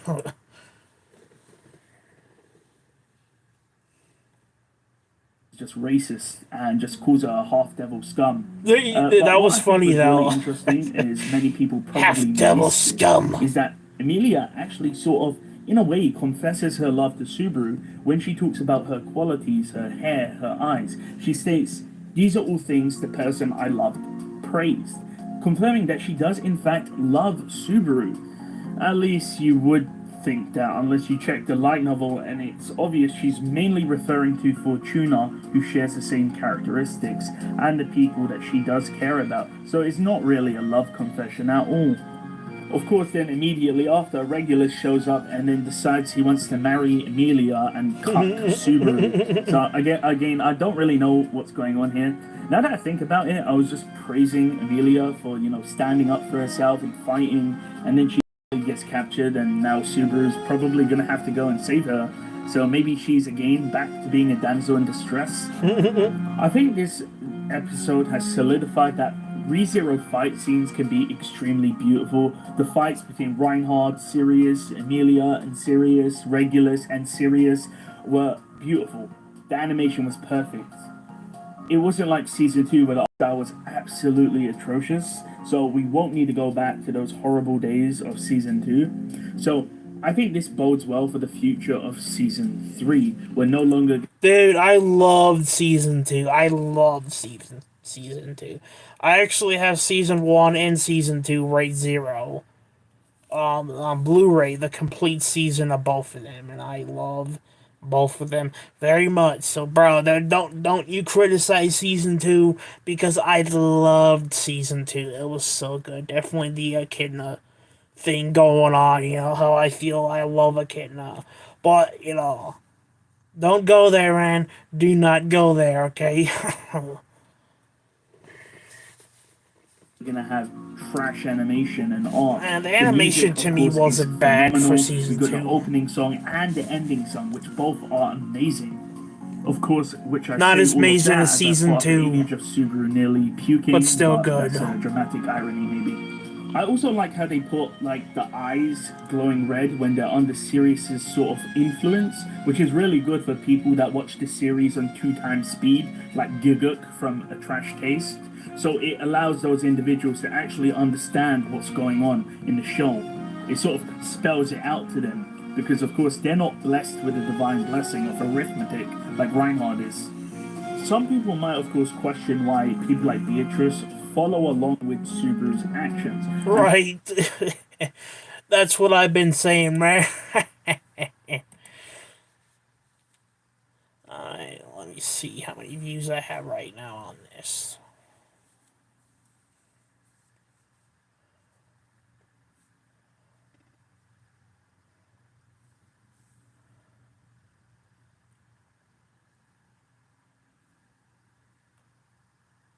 $18 views, not bad, man, not bad. Alright. I'll take that.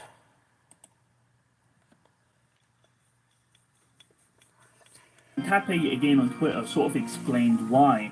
Essentially, Beatrice trusts Subaru, so it doesn't really matter how he knows this information, but she'll essentially just believe what he says because she trusts him, which of course gets around the whole idea of her saying, wait, how do you know this? No, I'm not doing it. So it's quite nice that Beatrice and Subaru have that nice trustful relationship. I think the best segment in the entire episode was Subaru's death sequence with Luzbel. Sirius just appeared behind him out of nowhere, and then he got the BDSM treatment, and Yep, fingers were he got slashed hung off. to death. It was actually horrific. It was so bad that on YouTube they actually had to censor this scene on the What? YouTube version of uses ReZero episode 2 What? broadcast, because it would get uncensored. That's Really? how graphic the scene was. Of course, I'm not going to put it on screen because of how graphic it was, but Well, we are damn you, feasting on YouTube, Subaru's suffering right now. for doing that. In Why do addition we to have that, to censor there are stuff? quite a few translation issues in the episode, which of course is being provided to us by Crunchyroll. Well, damn. I'm not sure if you knew, but the first episode had numerous mistranslations, and there was actually an outcry, and the issue was actually fixed. I'm actually going to make a video about it because it's actually ruining ReZero, because these mistranslations are not conveying the proper message of ReZero, and speeches are being attributed to the wrong characters. Characters are saying things they're not actually saying, and it's And ladies and gentlemen, that is why I don't have Crunchyroll. Okay? That is why I don't have the app and I don't pay for it. Because it has these problems and glitches and all that when you stream anime and all that problems. That's why I don't pay to watch anime when I can watch anime for free on my phone or go on a website and watch it and not have to pay for it. But yeah, Crunchyroll has a lot of problems, man. But I do have Crunchyroll on my Roku channel, but it's free. I don't have to pay for it. It's free. It's one of the channels listed on Roku TV, so I get to watch Crunchyroll for free. But still the same. I would never pay for it. Okay? I would never pay for it, though. I did back in the day. I had Crunchyroll and I wasn't a fan. Definitely all the stuff, all the problems they had on the apps, and but I would never pay for Crunchyroll again. So I would watch anime for free than pay for it. You know, it's more my category. It's better for It's getting a bit ridiculous for a company like Crunchyroll to be making these mistakes. Yeah, Crunchyroll. With episode 2 finishing, we now have 6 more episodes for this core. Again, I'm pleasantly surprised. I think episode 2 was way better than episode 1. Especially, I know I most agree fans with are you on loving it that. because, of course, we now have fighting happening, and most fans like the fighting and they don't like the talking. So I'm actually looking forward to seeing fan reactions. But amazing episode, and I'm looking forward to, of course, the next episode on Wednesday. Anyways, if you made it this far and you're a ReZero fan, you probably know I make ReZero content. So if you enjoyed this video, please like and subscribe to the video, as it does help out. Not only that, I'm pretty much the only YouTuber that does ReZero only content. Most of the other big channels, once ReZero is over, they're gonna leave ReZero in the dust. Well, you're actually not the only YouTuber, man. I cover Right Zero and I cover anime news, so I might not be one of those big YouTuber channels yet, but I would not say you're the only one. I do it too, man. Okay. So please subscribe. Literally if you enjoy doing the it right- content. I'm literally If you doing don't it right subscribe, now. then I'm gonna jump into your room and abduct you like how Regulus abducted Amelia. So I'll see you guys next week. See ya.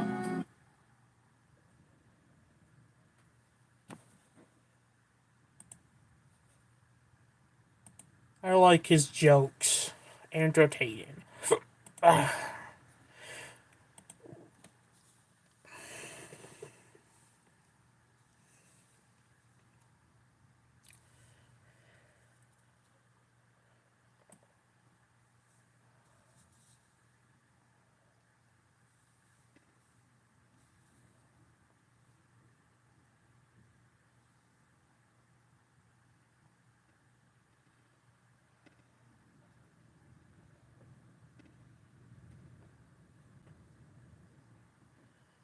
If you guys hear noise in the background, that's just all the wind outside my house, outside the window. It's very windy out there. And what I heard, we could get snow. But if you wonder what that noise is, that's what it is.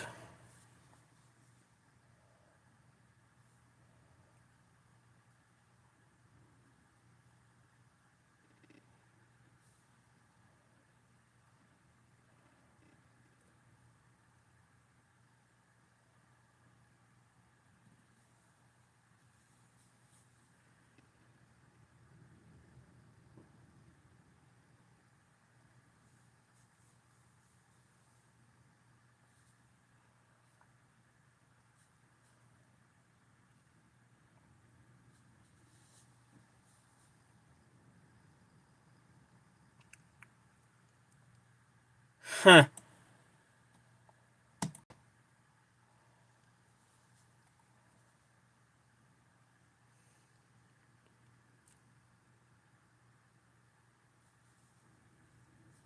Finally, ReZero is back with season 3, but with the recent rumors from a leaker stating that the director has ruined the adaptation, quote, ReZero director is acting foolishly, let's see how shit it will become. This has gotten a lot of people rightfully worried. So I hope to dive.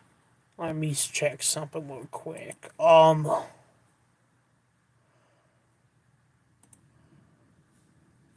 Let's open another window here.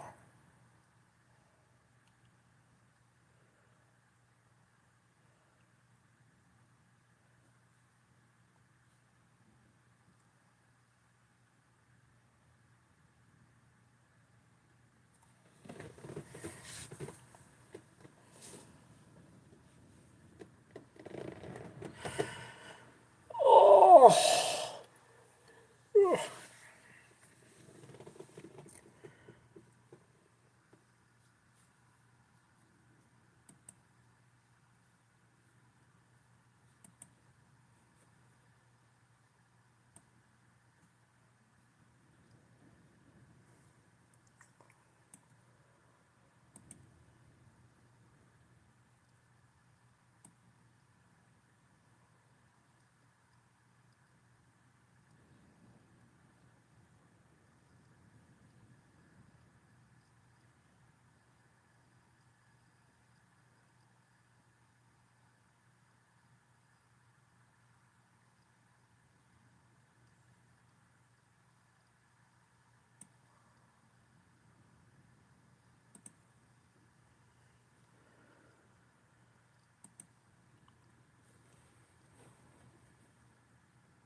Also, ladies and gentlemen, we have anime news I am gonna cover.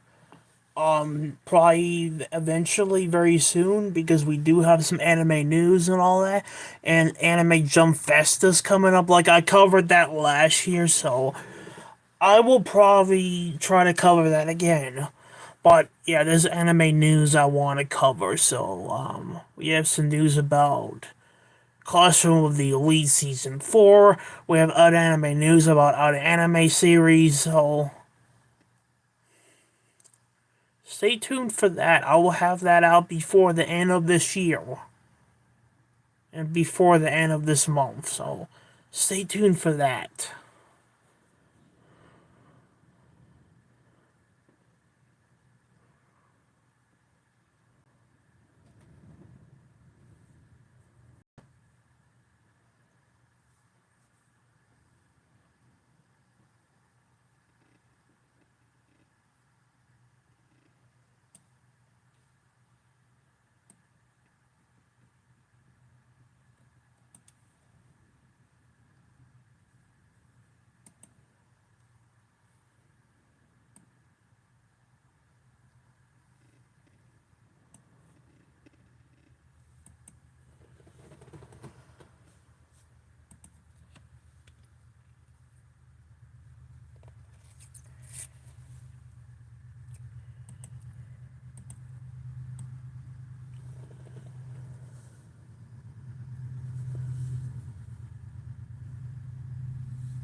Yeah, we even have news about the Overlord movie and how that performed in Japan and over here. So, yeah, eventually, you know, whenever the other websites, have the movie for the Overlord movie, I am gonna watch it and I'll have a review for it. But that will probably be 2025, though.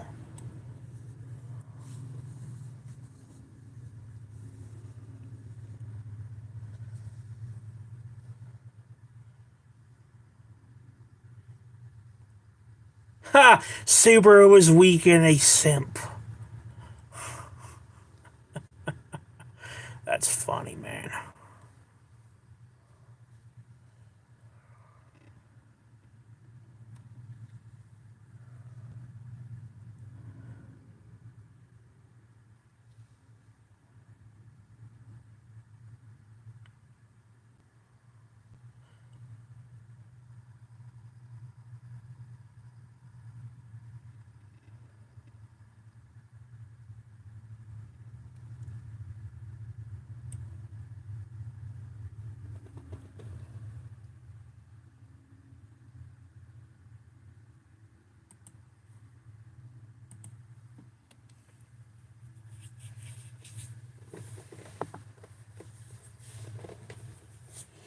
dive into my thoughts on this drama surrounding season 3 so far and answer that question from the perspective of someone who has actually read the web novel and light novels for this arc. But before we jump in, for longtime viewers, why is C-Tactics doing ReZero again? Didn't I say I'd never come back to ReZero? Well, like the great Machismo once said, I lied.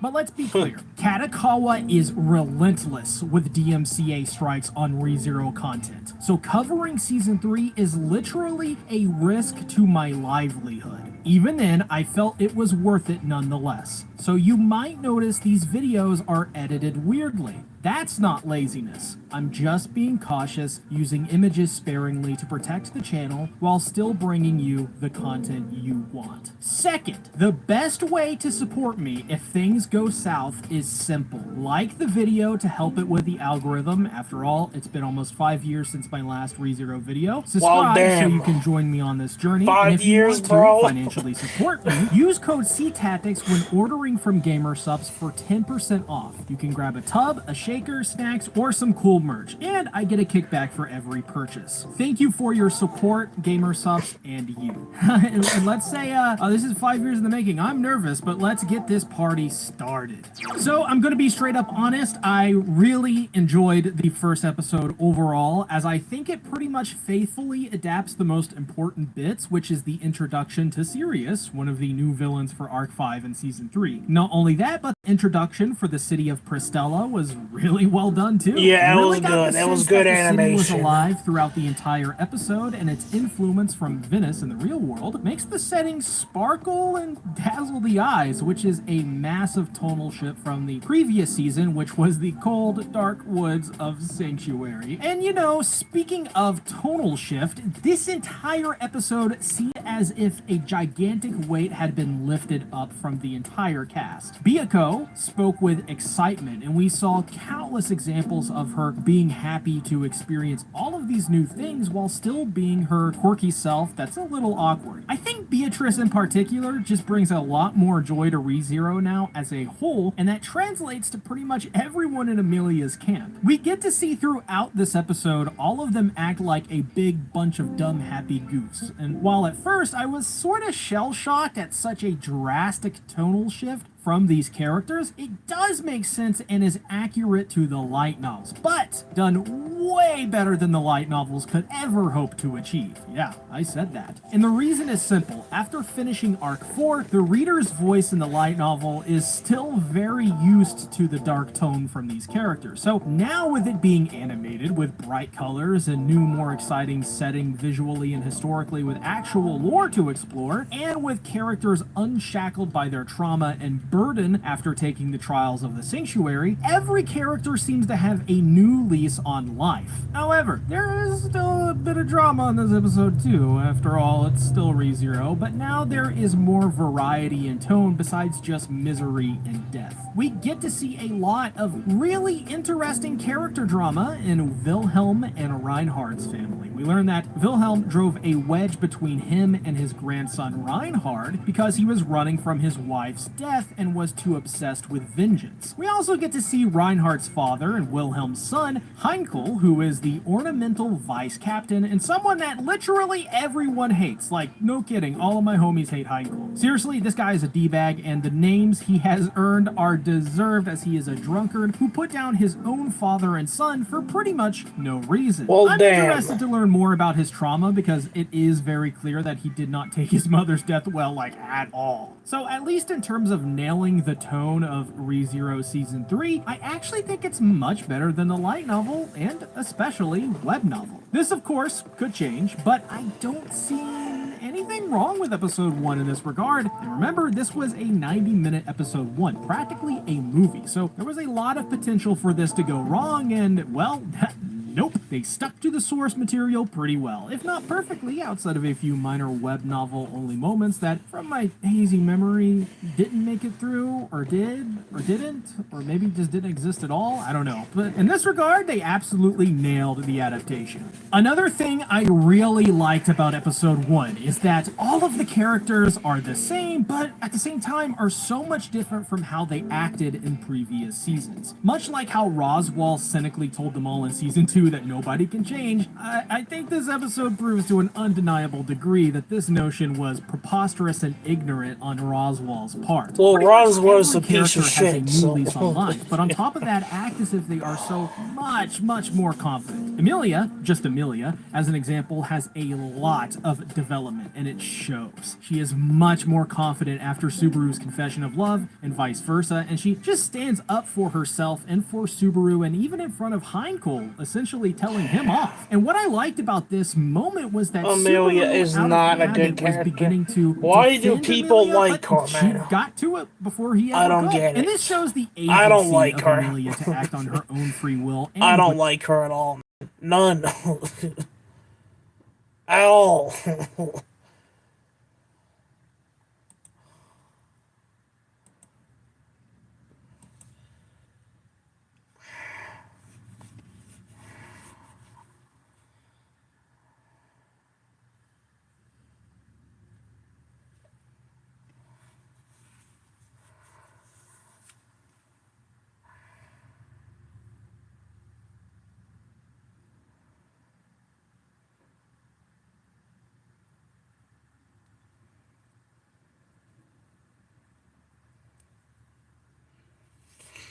Still at 18 views.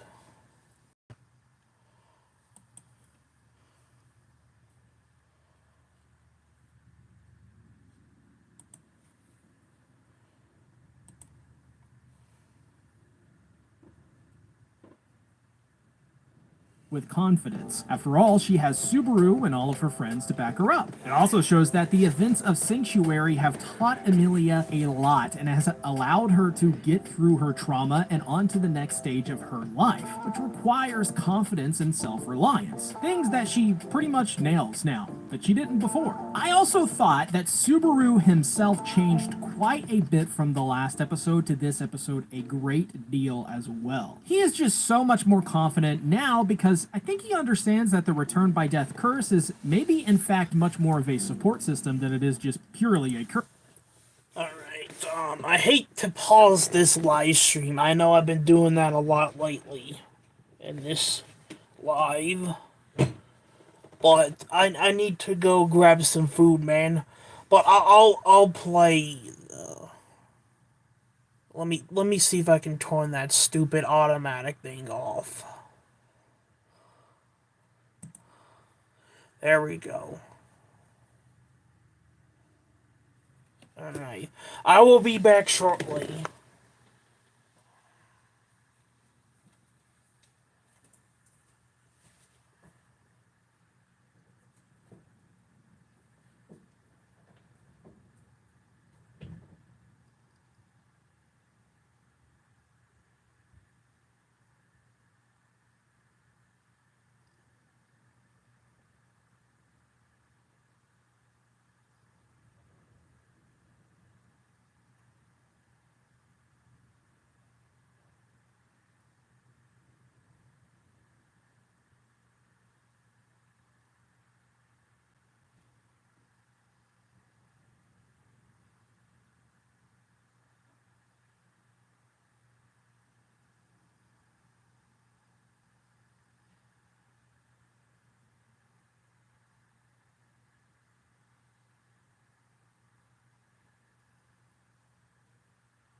quick and easy, man.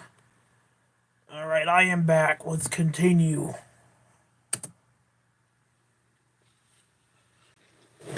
Curse. He also has Amelia by his side too, which has the same knock-on effect as it does for the aforementioned. And I also couldn't help but love the moment when he begins to sing with Liliana. The song That was first off, annoying. and sort of gets some good rhythm and rhyme going, which I don't like it. really thought was a great moment from him. It shows he's lightened up a bit and he's just more happy and loose. His relationship with Bayako is also incredible too. Oh my god, they laugh, they play together, and generally there is now a father-daughter dynamic to them, which, you know, honestly kind of strangely fits his character almost perfectly. I don't know if there could be more than that. Bayako is a real treat in this first episode. Maybe the shining star of this because she is so wildly different. I mean, she changed radically. Because of that, it puts the earlier seasons into a much different light. The Bayako in the library was audibly depressed. I mean, you could hear it in the tone of her voice. And in my opinion, that detail makes this episode and previous episodes with Bayako much better because we get to see how much that previous life of being trapped in a loop that would never end,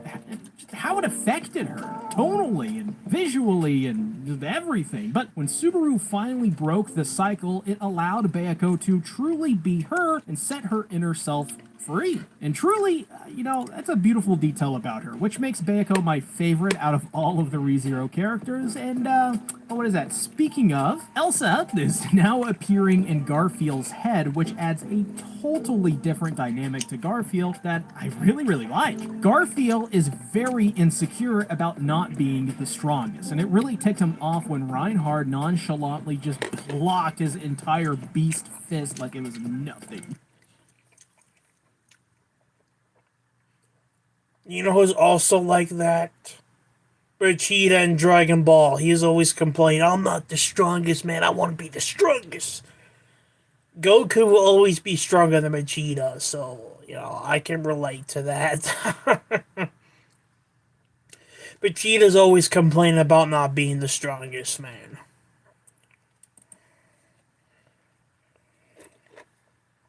While Garfield believes he is the strongest, the reality is that he is not, and using the ghostly visage of Elsa to convey that Garfield's own subconsciousness is in a battle with himself was really cool. He believes that his fight with Elsa was all simply luck, that should have won anyways as she is the most powerful one out of the two. Garfield's insecurity doesn't allow him to accept that he won that battle to the death fair and square and was the better in the fight. Sure, Elsa is a vampiric murder machine, but Garfield was no slouch, and at the very least, they were a match. How many people can say they killed a vampire with their own hands, too? I mean, that's just kind of crazy. And also, from another perspective, Garfield probably had the underhand in that fight, and Elsa had the upper hand due to her being a vampire and being the way more experienced fighter and killer. Honestly, I'd love to see this whole thing continue. Have Elsa show up in his subconscious to play tricks on him like a big bad case of big-breasted anxiety. That would be kind of super duper rad. So yeah, once again, I think they nailed the characters 100% perfectly, and I think they did way better than the original version of the story, like way better. This is when we get to the twist at the end of the episode, the introduction of Sirius Romani Conti, the Sin Archbishop of the Witch Cult. But for the super special fans, they'll call her their thick dummy mummy. What I did there.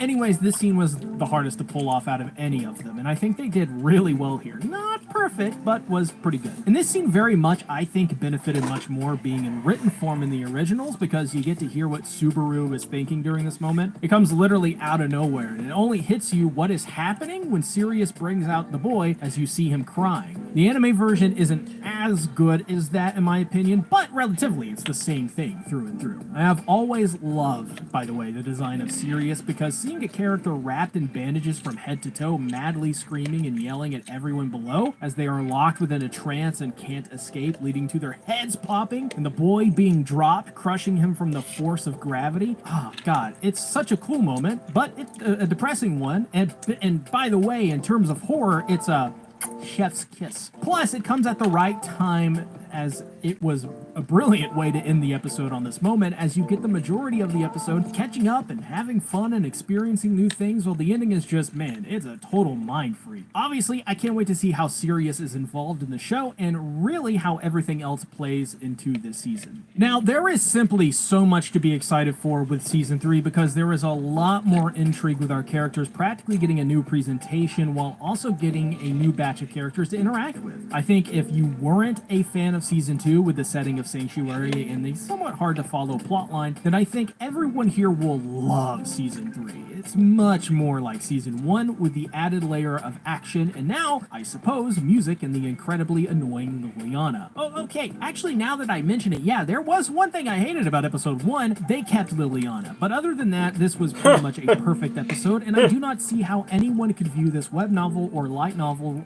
reader included, as anything but an upgrade. It's clearly superior, simply put. But I'm only one man, so let me know in the comments what you thought about episode 1, and if they really did ruin season 3 of ReZero already. As well, check out my GamerSub sponsor because Katakawa is smelling the blood in the water, and as soon as one of these videos gets a strike, it's over, boys. No more ReZero. You can also use my code to order free samples, which I greatly encourage. Finally, check out my recaps for ReZero Season 1 and 2 if you need to catch up. Thanks for watching. Bye-bye.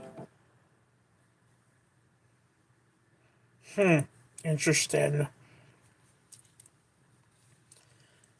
Just like last week's episode, ReZero Season 3 Episode 2 was incredible. You hear that? I said incredible. No, wait. Do you guys hear that? Oh god, okay, this episode was literal genius with an impressive blend of horror, comedy, bring levity, and a surprise action sequence that felt like something out of a shonen anime rather than an isekai. And the last time I checked, ReZero wasn't known for its fight scenes. However, with this episode, I left potentially feeling that this is the strongest start to a season of ReZero ever. I'm a GamerSubs partner. Use code CTactics to get 10% off flavors like Anime Girl Thighs, Jujutsu Kaisen Cursed Energy, or my new favorite, Moist Critical's Goof Juice. And if you're a fellow brokey as I am, you can use my code to order some free samples. Thank you so much to GamerSubs, and thank you to you. Alright, so this episode of ReZero was absolutely, narratively speaking, subs partner. Use code CTactics to get 10% off flavors like Anime Girl Thighs, Jujutsu Kaisen Cursed Energy, or my new favorite, Moist Critical's. What is that supposed to be like? Flavors to like a drink or a snack or something like that? I did not know they did that with anime. You don't make snacks out of that stuff. I find that very interesting, but at the same time, hilarious. Imagine if they had a ReZero 1, a Dragon Ball 1, a Fate Series 1, Total Kawaii 1, like other animes. It would be very interesting. That's cool, but at the same time, hilarious. Goof Juice. And if you're a Goof fellow Juice. brokey as I am, you can use my code to order some free samples. Thank you so Goof much to Juice. GamerSubs, and thank you to you. Alright, so this episode of ReZero was absolutely, narratively speaking, beyond genius in some regards. As I said at the top, the way this episode blended so many different themes and tones, it felt as fluid as Echidna's body fluid gracefully from a compass. Disgusting visual, but this episode starts off incredibly strong with Subaru realizing his new reset point is moments before the deadly witch confrontation with Sirius Romani Conti, a Sin Archbishop of the witch cult, and an avid video game fan with that bandage outfit, just saying. But despite her really awesome appearance, Sirius is, to say the least, bat crap in every way Betelgeuse was, and maybe Yeah, more. she's Heading up the more tower, crazy than Subaru him. tries to help Oh, shit. Luzbel, the boy who was being made to chain himself up by Sirius to save his sister Tina. Either way, no matter which way you slice it, maybe use some different wording there, but this timeline ends with one of the most gruesome displays of violence and gore I've seen in an anime since Uzumaki's second second episode. And that's not because of what happens in that episode, but Subaru is very quickly hunted by the barbed gold chains of Sirius. And talk about gruesome, what an incredibly ill display, as every time the chain slips, it digs further into his neck as we actually see pieces of his flesh flayed off of his neck as his eyes turn red, and slowly and very painfully he dies. This scene was haunting, and while watching it I almost felt as if I shouldn't be watching it, you know? Like I was covered in some thick mud and desperately needed to get it off with water, but can't because it's impossible to move through. Plus, the licking of the eyeball, and I don't know about you guys, but that seems to be something of a habit among these witch cult members. Keep them away from my eyeballs, please. I wonder if this is connected to some sort of symbolic ritual among those, though. But the main point of this scene was to establish that Sirius may be crazy, but she isn't useless or someone with no power beyond just her intimidation. Anything, I'd say she's even more dangerous than Betelgeuse, something we know in great detail by the end of this episode. Resetting, Subaru finds that the checkpoint has changed to moments before the encounter with Sirius, which makes it one of the most unique checkpoints yet. This means Subaru has to think quickly, or else she will kill him and possibly everyone else in every loop if acting too slowly. Though I do think this was pretty clever to have this be the checkpoint. I think this was necessary narratively, as this allows the dark deaths and grim tone of the Sirius encounters to be juxtaposed between the lighthearted and dark, bringing some much needed levity, and helps keep the viewers engaged without being overloaded by gore and violence, which is just after a while. So we see this in action as Subaru headbutts Liliana after nearly passing out, which not only gets Liliana just to stop being, thank God, but also allows Subaru to wake up from his daze and realize that he possibly needs help, and goes to Ratchin to call Reinhard. This is yet another example of this episode's genius and amazing direction, as when Reinhard shows up, you have this feeling that there is no way Sirius could defeat someone like him. And that seems to hold true. But as the scene goes on and the fight plays out, there was this eerie feeling in the back of my head. I knew this couldn't end well because it was going too smoothly. The fact that Reinhard is impervious to everything Sirius does, down to her brainwashing, I don't know. It was pretty sus, to say the least. And sure enough, as Reinhard goes to stare down Sirius as a crowd of brainwashed people stare, which now includes Subaru and Luzbel, Reinhard in the middle of her ramblings is sliced in half by his palm, and the witch is dead! Hooray! Hooray! Were it so easy. Alright, so everyone under the brainwashing of Sirius that is staring is cut in half just as she was, meaning the brainwashing is even more deadly than before, showing that Subaru from here on out must be sure not to even kill Sirius, but somehow cancel out her powers first and then proceed to deal with Sirius from there. But that's also easier said than done. It's very clear that Sirius has more to her than just these handful of abilities. She likely can do much more. This leads to a really good moment where Subaru and Biko depart the group. Subaru confides in her about the witch cult attack with a great line in which Subaru essentially says that no matter what happens, Biko is her anchor that will save him from losing his mind in these moments. It shows the amount of trust Subaru puts on Biko, but also the dynamic between one another. Biko relies on Subaru to protect her and show her a world so unusual to her, and Biko is there to ground him and make sure he is safe not only physically, but mentally. After all, Biko trusts Subaru so much that if Subaru says it, she believes it. That's massive for the both, and she also has, Price's knowledge too. We learn that Reinhard, despite his insane strength, is exactly why he can't be used in this fight with Sirius. As Biko describes, by Reinhard's simple existence, all mana around him is forced to obey him. Basically, he renders all magic and even spirits useless in his presence, which is when Biko brings up Shamak, and that this tool will be the most useful in his repertoire. Now, this is awesome, according to Biko. She says, quote, Shamak separates the will of a spell's target from the rest of the world. So the best thing to do to negate Sirius's power of brainwashing is actually just to use Shamak, which would also save the civilians from a grim fate too, if they happen to run into that issue. This is when Amelia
Han makes her appearance. Essentially, she wants to go with Subaru because this is her responsibility. After all, they're dealing with the witch cult. Subaru tries using the tactic of getting mad at her to get her to not come along, as Subaru knows how dangerous this could be. But she is stubborn in wanting to come, and shows that she's developed a very strong backbone, too. Gone is the demure Amelia, and now before us is an Amelia with confidence like no other. Once again, showing the effects the trial and also Subaru had on her in regards to confidence. This carries over into the final scene of the episode, which is, an action scene with Amelia and Sirius? Guys, this scene was absolutely phenomenal. Once again, Amelia shows how far she's come as she's able to go toe-to-toe with the erratic and crazy Sirius. Yeah, The biggest which made example no of sense, this by is the when way. Amelia humorously is told where Sirius will appear and immediately uses her ice magic without further prompting, which surprises Amelia. From there, well, it's, as they say,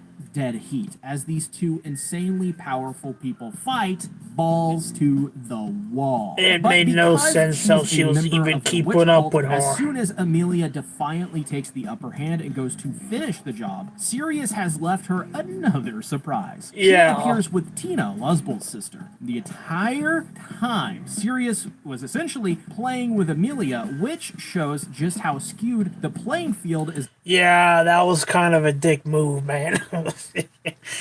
To literally to use a hostage to stop a fight. Literally saying, you continue fighting me, I'm gonna take this kid's life. Yeah, that was just that was such a dick move. That was so messed up. Like, damn, these witch cultists, very evil people, man. Crazy too, man.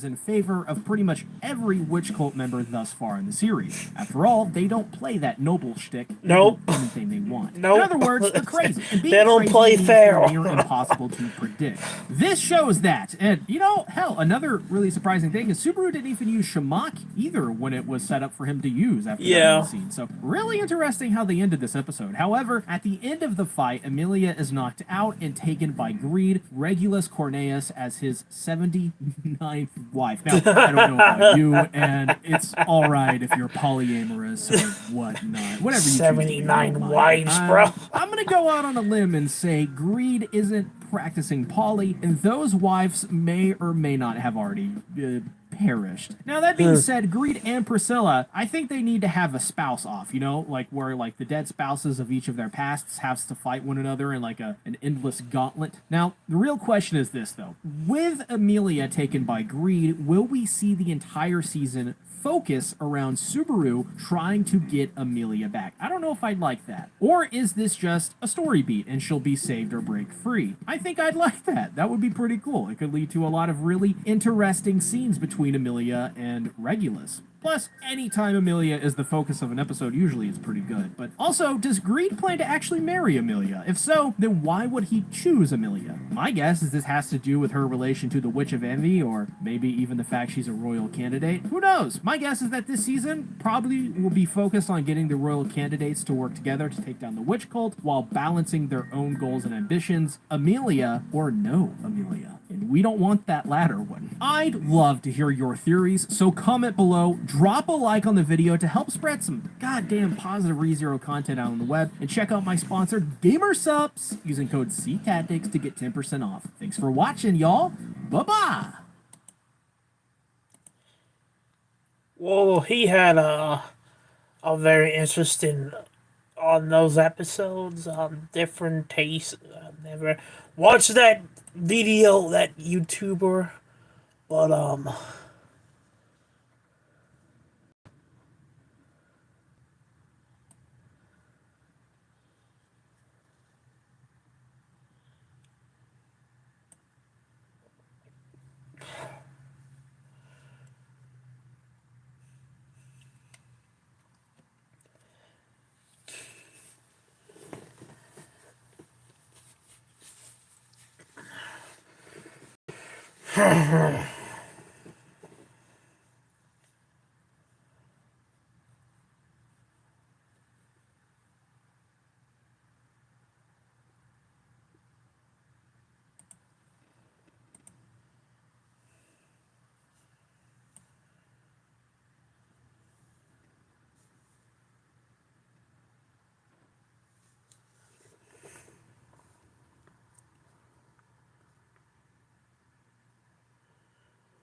So in this video, I want to talk about ReZero, and I want to talk about the strengths and weaknesses as Subaru's character goes. And the reason why I want to talk about this is due to a particular tweet that has gone out, and it mostly started due to another tweet, which was Giga asking for him saying, "I'm looking for your hottest anime takes." And of course, there's definitely been some pretty weak ones, and there's been some pretty spicy ones. And one of those is by the notorious YouTube channel known as Smug Al Ana. It's a VTuber that has a fox avatar, and they have like an ice and a fire variant to it. I watch some of their content from time to time, but I wanted to talk about the tweets that they have made about Subaru. And I won't do my funny voice for this one, though maybe I might a little bit, but it goes as following. ReZero is one of the worst animes ever that I sat through. When a main protagonist just has zero depth or personality with the constant resets even after 12 plus episodes, there's zero character development, and it's the same whiny I want to give up mentality. It got boring ASF. Why is everyone spiraling over YouTube banning ad blockers? Like, chill guys, just use Pi. It's a free Chrome extension that's actually made by one of the founders of No one cares and a it basically shit. blocks ads for you. Now, one of the things that I've talked about... You know, I agree with that, because even I said Subaru is such a stupid, useless character. I said it twice in this live stream, like, I don't like him. So I can understand the backlash for him, because he's just fucking terrible.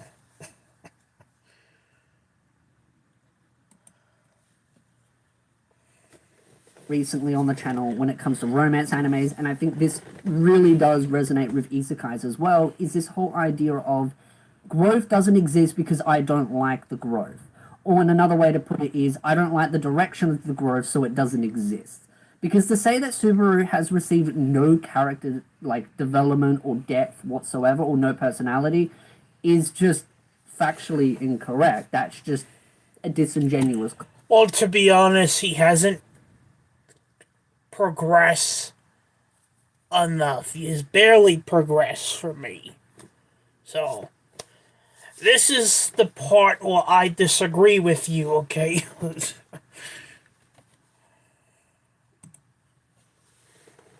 Comment. Because this has zero depth or personality, it's just a bold-faced lie. It's just... Subaru may be insufferable to some, just because he's insufferable doesn't mean he has zero depth or personality. He clearly has a personality, you just don't like the personality, so you null and void it. And this is an issue that I... You know, he does have a personality, but I don't like his personality. I don't like him. I don't like Amelia. Okay. See with many people that go into these kinds of shows and they go, well, I don't like this, so I'm going to label it as something that it's not. And I think it's a disingenuous take, but I also think it's more of a knee-jerky defense mechanism because people can't really articulate themselves in a way that actually demonstrates of why they don't like Subaru's personality or the depth that is in him. Now, in the early stages of ReZero, and this is something that I've talked about in my old light novel reviews that I've long since deleted because they were just old, terrible, and a long time lost, was that I talked about Subaru as a character from the early stages of the story of him being insufferable. He is. He's insufferable in the early stages of the story. Why? Because he has a main character syndrome issue where he kind of acts as if like he is the center of the universe and everything's about him, and that he's this all holy knight and that he's going to solve all the problems somehow miraculously. And he does some pretty rookie mistakes, especially with his return by death. He starts acting like he knows the ins and outs of a mansion that he's just started at. Even though, yeah, he's been there multiple times because of the death situation, they don't know that. So to them, they just think he's a spy because, oh, he knows where the where the closet is, where all these different things are. He knows all these things that he shouldn't know. And so Subaru makes a lot of rookie mistakes because he kind of builds this whole idea of grandeur. But as time goes on, he gets brought down a peg or two. And is it brutal? Absolutely, he gets brought down a peg or two. Even in the first episode for season 3, there is still some lingering feelings inside of him when he's reminded of his idiocracy back in the early stages and how he has changed and developed since then. Now, whether you like that growth or development, well, that's on you. But to say that it doesn't exist is just a bold-faced lie. Now, I get why they've done that, because again, it's all about getting those rage baits. It's all about, oh yeah, I'm gonna hit you with a hot take, and that is the point. It's a hot take.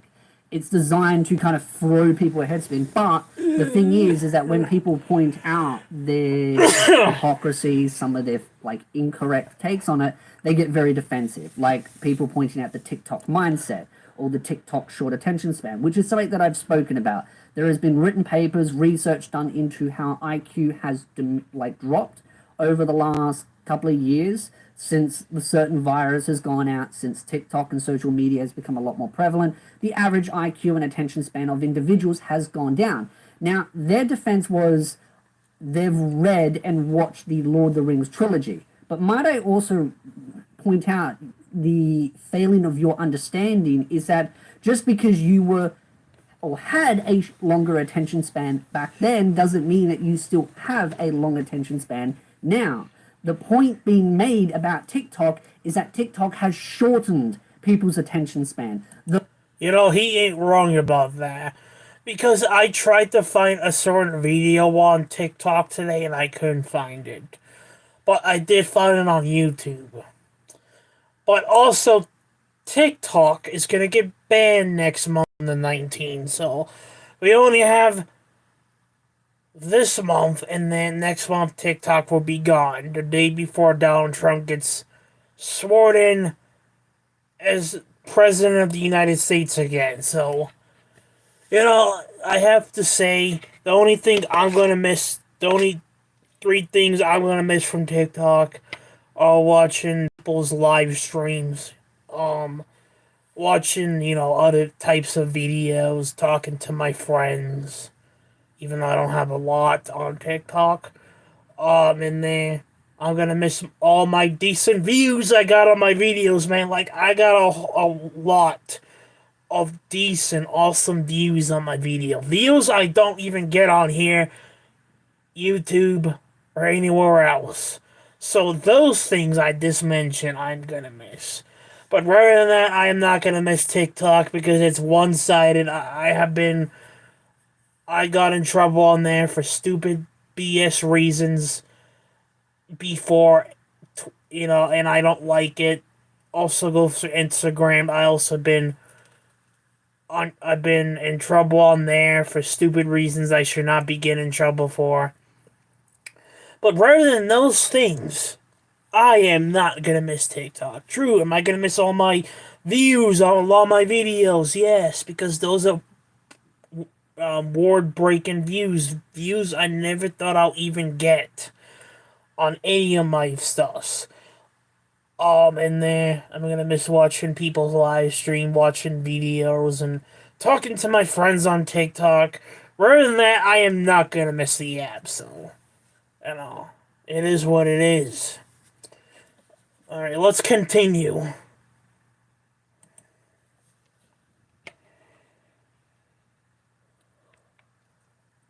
Those that normally had a longer attention span have shortened it due to the constant pushing of shorts types content. And as a person that is a reactionary channel, not myself, they are, where they do a lot of reacting to people's content, I'd take an educated guess that, yeah, there's a high possibility that their attention span has been shortened and condensed. And I'm not saying the other thing where the IQ intelligence, but I'm just simply saying that their attention span has diminished because of this constant feeding of shorts content. Well, I'm a reactor. So I like what I do. For the record, I'm not going down in quality, so maybe other YouTubers are that has less subscribers than me, but I am not going down on ratings. So, I have all my views combined on my YouTube videos. You just see all the views I have combined and what kind of views I got this year in 2024 compared to 2023. I say I had a good year on YouTube. I had a good 2023 too, but I think I had a much better 2024. But, that's just how I look at it. I don't see my channel failing. But I cannot say the same thing about other people's YouTube channels that I follow. But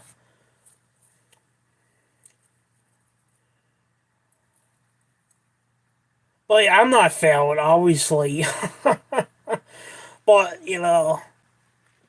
to make a point that people waste more time on short videos than actually doing reaction videos or whatever.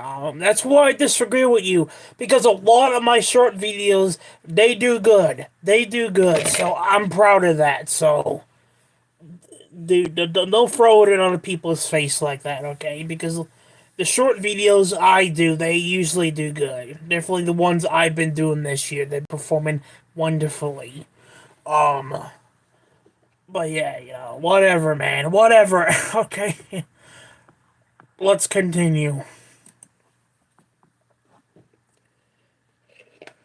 Doesn't mean that they don't watch some longer form content, but a lot of content nowadays has been designed to be very much kind of like a Mr. Beast style video, where it's always just like things thrown in your face rapidly to keep your attention span going, because any moment that there's a little bit of slowing in pace, instantly they lose attention and focus and they go, ooh, it's boring now. And so, yeah, saying that you read or watched the Lord of the Rings trilogy doesn't mean that you still have a long attention span. And also to then turn around and make a tweet saying, well, I don't want to have to go through multiple seasons or like 20, 30, 40 episodes of growth for there to be any. Well, to start with, Subaru does go through growth within at least the first core. It's just, again, it goes down to the simple factor of you don't like the growth, thus you claim it to not exist. Well, I don't like the growth. It does fall growth. to that factor that, yeah, I think there's a short attention span issue. I think people watch these shows and they expect everything to happen very quickly now. People don't want to go through a multitude of episodes to see gradual development, not just for the main protagonist, but other characters as well. And when there is a large cast of characters, which ReZero does have a large cast of characters, it's one of those where it's like, yeah, there's a lot of depth and character development that's going to go for a lot of people. Amelia's got to get her own growth. All the characters that are now in season 3 that are supporting Amelia and Subaru have got to have their own little moments, which they do within seasons 1 and 2. Now, I definitely can understand why people find Subaru sufferable in the early stages of the story, or even He still is. He is a bit of a bubbly mess. He's very hyperactive. He's always sort of doing his little macho dances and trying to be all bubbly, but then at the same time, he can be very impulsive and very emotionally driven. But that's another funny thing, is that he is very emotionally driven. When someone pokes at him in the right way, he can get really riled up to the point where he will say things that aren't appropriate, or just make things worse, make the situation worse, which shows that he does have a personality. So again, to say that he does not have a personality is being disingenuous. Now, the comment of the constant resets, well, I mean, that's the whole point of the story. He dies and he goes back to a save point. That is the gimmick of the show, if you don't like that gimmick, then you'd be better to say, I don't like the gimmick of the groundhog kind of system or the reset system. That would be fine. Again, they're entitled to their own opinion. I'm simply just criticizing how they're viewing it in a very narrow-minded mindset, and I think they're also just being disingenuous in their opinion. They're just using blanket statements without any thought behind it because, well, that's the whole point. They're just getting that whole idea of, let me use the most basic terminologies and say he's just boring, no personality, because they can't articulate themselves in a way that represents what they feel. I think overall, I think the reality is they just don't like Subaru's personality. And they don't like the direction of his growth. And so they just go, it doesn't exist. Which, as I said, is disingenuous. Now, also the comment of, and it's the same whiny, I want to give up mentality. Well, I'm not an expert in this, and I don't believe you are as well. Fine. I'm not an expert in it, luckily. And I'm glad many other people that are going to be watching this video aren't an expert in this area as well. But if you watch the anime, you can see that he doesn't exactly die in a graceful manner. It's not like he goes to sleep and dies away peacefully. He gets cut in half, smashed, slaughtered, spiked, harpooned, head exploding, poisoned. I mean, we could go on a long list of different ways that he's died. I don't think that would exactly be the most pleasant thing to wake up out of a reset. You know, he gets spiked to death, that pain, the agonizing, the screaming, the anguish, and then boom, wakes up and goes, oh, now I've got to go through this again and hope that I don't die in the same way. The fear, the panic, the level of trauma that would put into you would just be, honestly, I'm surprised he's still able to but he still tries to push through and through and through. But it does show in the anime that he struggles at many points because he's going through a lot of pain and anguish. I mean, you could argue maybe that he should have maybe been in more anguish and more pain and more trauma for longer. But at the same time, you can't say that he didn't go through it because he did.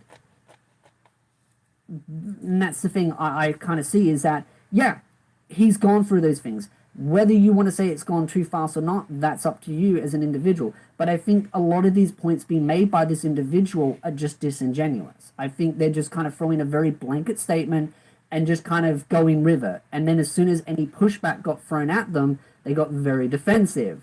Very, very defensive. Also, this whole idea of Subaru's supposed to be hated, I don't agree with that. I don't hate Subaru as a character. I just find him insufferable at the early stages of the story because, again, the main character syndrome issue, which is what he develops out of over time. It's not instantaneous, but it does happen over a period of time. Now, of course, we are entering into the third season, which we've had 2 seasons, 2 cores each. So, say, and I don't remember exactly what the number count for each episode season is. So it's just, let's just go 24 plus 24. So it's like 48. 48 episodes of overall growth. I think, yeah, Subaru has done a fair bit of growth in that period of time. There are other characters as mentioned. Actually, I already know how many episodes both seasons have, man. I'm surprised you don't remember that, okay? Rate Zero Season 1 has 25 episodes. Season 2 has 13. Season 3 is supposed to have 38. So yeah, I'm surprised you forgot about that.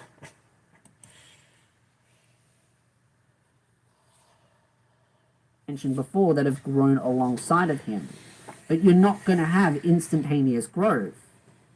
I mean, you see a lot of live action TV shows that have like 6 seasons, 8 seasons, and maybe they start to show some general growth. And I mean, it's not the best example, but Western media seems to get a lot of easygoing sort of push of, oh, you can take as long as you want for the character development. And a lot of that excuses is there are other characters there. Subaru and ReZero have a cast of characters that are working alongside, and it's a gradual story being built up. You've also got to realize that some of the other side characters will develop slower because of some of that issue of Subaru going back to certain time save points. So yeah, they might develop a little bit slower compared to him, but he does go through, in my opinion, some quite significant changes. I honestly would feel like it's a bit of a yo-yo as far as his development goes, because he's going through those moments where, yeah, he can be insufferable, annoying, he's going through massive trauma, he's trying to bounce out of it, then more trauma, and just constant back and forth, back and forth. Maybe you could say it's too repetitive. Maybe you could say that, but By the way,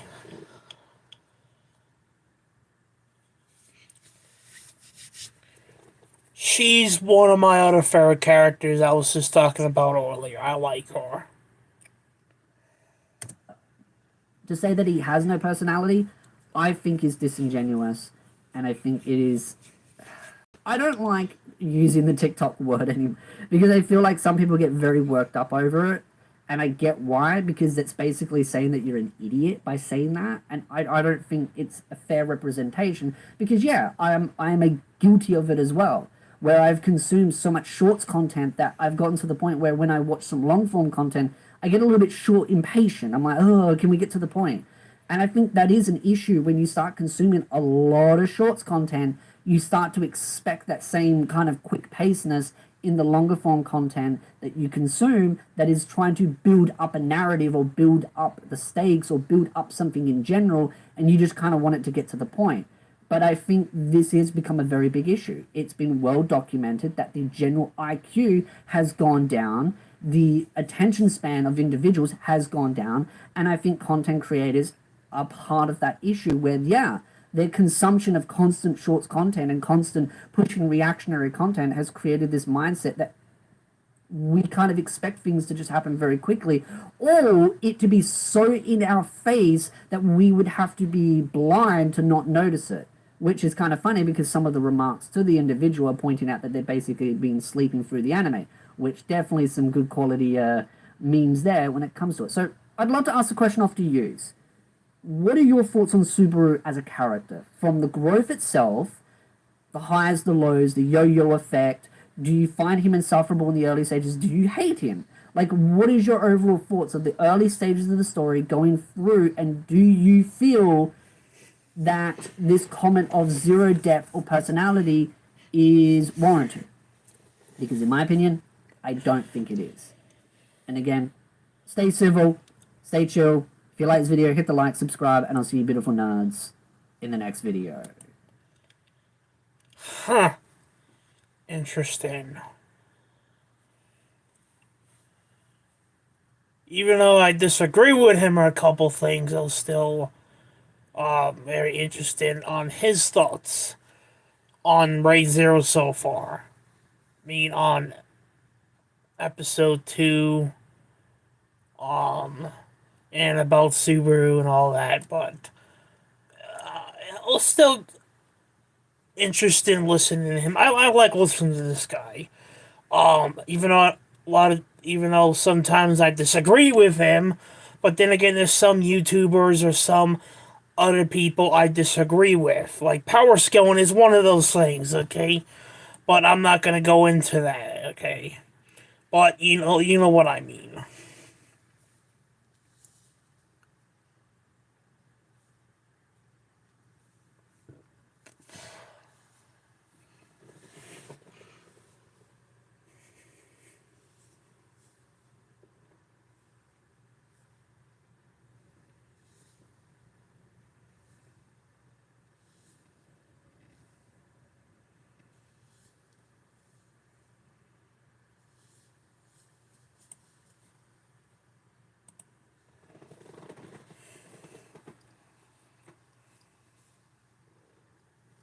Hey, this is Rolanda, and a little thing I love about the Chick-fil-A chicken sandwich is the last bite. It's giving flavorful, crispy, tangy, giving happy holiday.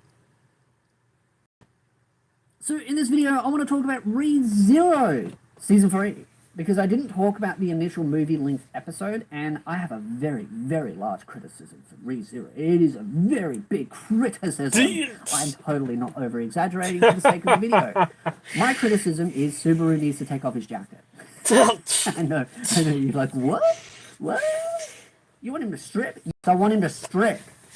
God damn it, that first part of the first episode was like, my god boy, you're traumatizing me with that jacket on. He's running around, cracking the whip, and then he's sweating, and I'm like traumatized. I'm like, dude, You're reminding me of my karate practice when I have like 3 layers of clothes on because it's winter, and then I'm sweating like an absolute bucket load at the end of it. And I'm like, God, I wish I took off the singlet or at least the shirt. And it's like, I can it just relate to reminds me of that. I'm like, Subaru, just take off some clothes. Yes, we've got some amazing assets from Amelia. I don't mind seeing some assets from Subaru. I know we've got assets for days in this series, but it's just one of those. I just wanted to throw a fun jab because when I did watch it, I kind of looked at it and I'm like, oh my God, just take the tracksuit off if you're gonna train. Like, I get that jacket is durable, and it's also when I mentioned about it online, people were like, oh, but it's his iconic outfit, and I'm like, dude, we all know who Subaru is. We don't need the jacket to be the thing that, oh, who is he? He doesn't have his jacket on. Like, where's Wally? We know who Subaru is. There's a point where I'm like, okay, he can take off the jacket while training and then put it back on. I also wonder how that outfit is so durable as well, because my God, that outfit is very, very durable. So there are 2 things I want to talk about.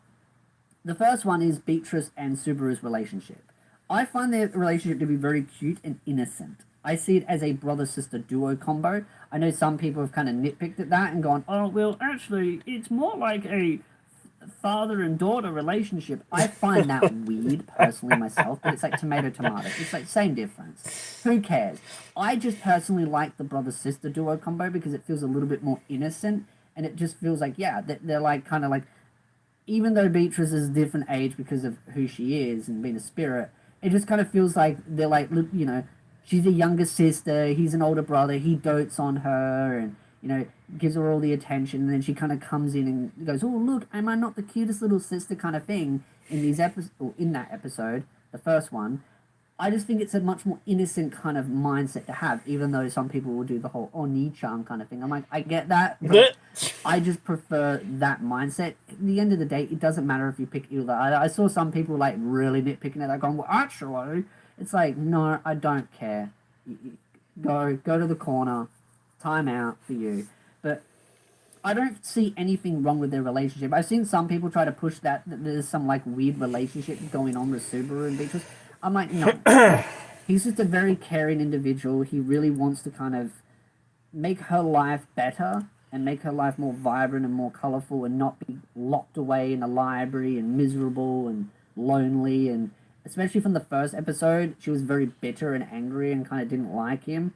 And first season, that is. And then the second season, their relationship developed a lot. And now you've got the third season, which is like the continuation, this kind of the building on that already good relationship.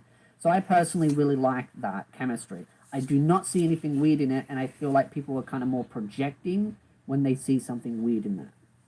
The next thing I want to talk about is the movie-length episode. And why I do believe movie-length episodes for some animes is needed and some don't. I've seen a lot of comments of people being like, oh, more anime should do movie-length episodes. And I'm like, not every anime needs to do it.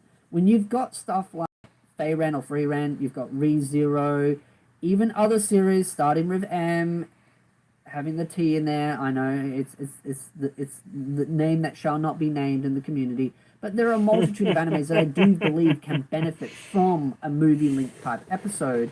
But if you're looking at Body some, like, fluid, normal echidna's rom-com body anime, fluid. I'm just like, no, it doesn't need a movie-length episode. But ReZero does. Simple. Why? There's so many layers to the world, so many like complex things going on, and it's not overly complex, but there is some complexity to it, where you've got a lot of political powers, you've got a lot of characters, you've got a lot of world building, a lot of character dynamics. So you've got the individual characters and what they're doing, but then the characters and how they mesh together.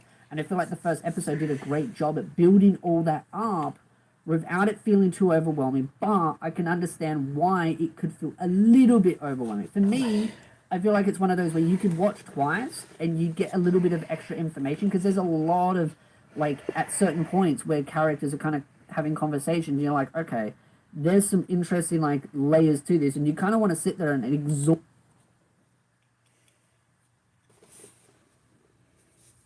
it all, so you kind of want to go through it bit by bit. So you watch it the first time like normal, then you go through it the second time, and you kind of, like, go through it a little bit more analytically, and I think that's good. I think one of the things it also does really well is it doesn't excessive recap. I hate excessive recapping, because in my mind, if you need to remember what the series is about, go rewatch the previous seasons. That's how I see it. I know some people use the excuse, oh, I don't have time to do that. I kind of question that when most of these people that say that they don't have time to rewatch animes and they spend 6 hours a day on like social media telling you that they don't have time to rewatch an anime, it feels more like you've just got a short attention span and you can't handle rewatching something, so you have to watch something new every time. So I don't believe that argument 9 times out of 10, because someone that doesn't have the time to rewatch something generally isn't spending time on social media telling me that they can't rewatch things, especially in videos. So that's just how I see it. And I just like the fact, like I said, ReZero doesn't overly excessively recap. I like that he just did that. Enough recapping to explain the current situation in the past and then add layers to the current like development going on. And so I like that. I like how it... Well, then again, a lot of times I don't have time to do that. I still need to catch up on Dragon Ball Daima. I need to catch up on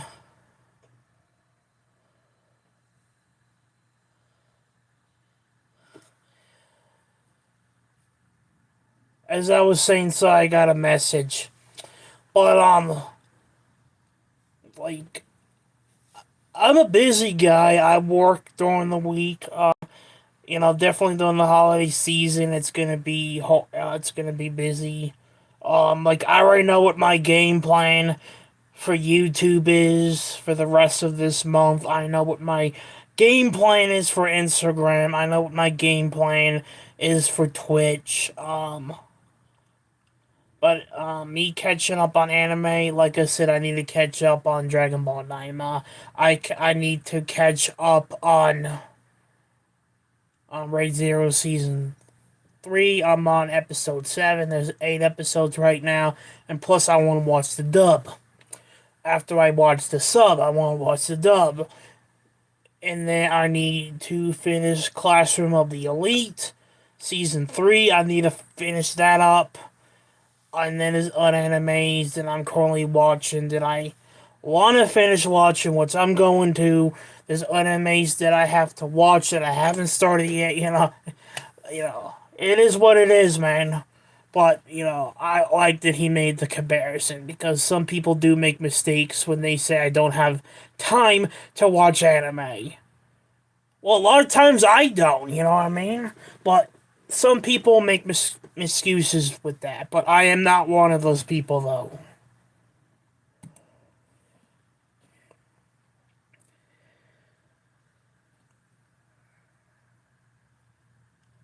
Goes about that. There are some animes out there that I feel like they use recapping as a way to fill episodes up so they can cut on animation time, budgeting. It's all those kind of things of being like, oh, we have X amount of episodes, but we want to like make 20% of it just excessive recapping, and it can range between like 5 to 20%. Some, old power showmans used to do that excessively, where like you'd have a 20-minute or 25-minute episode and like 10 minutes of it is just recapping.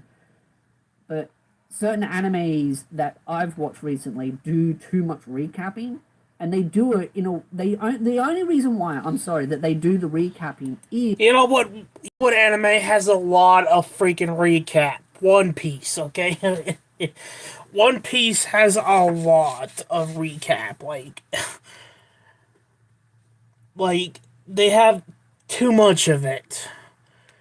And like I said previously, and people get mad at me when I say this, One Piece is a garbage anime series. It is terrible. I've said this many times on YouTube. I've said this many times on social media, Twitter, Instagram.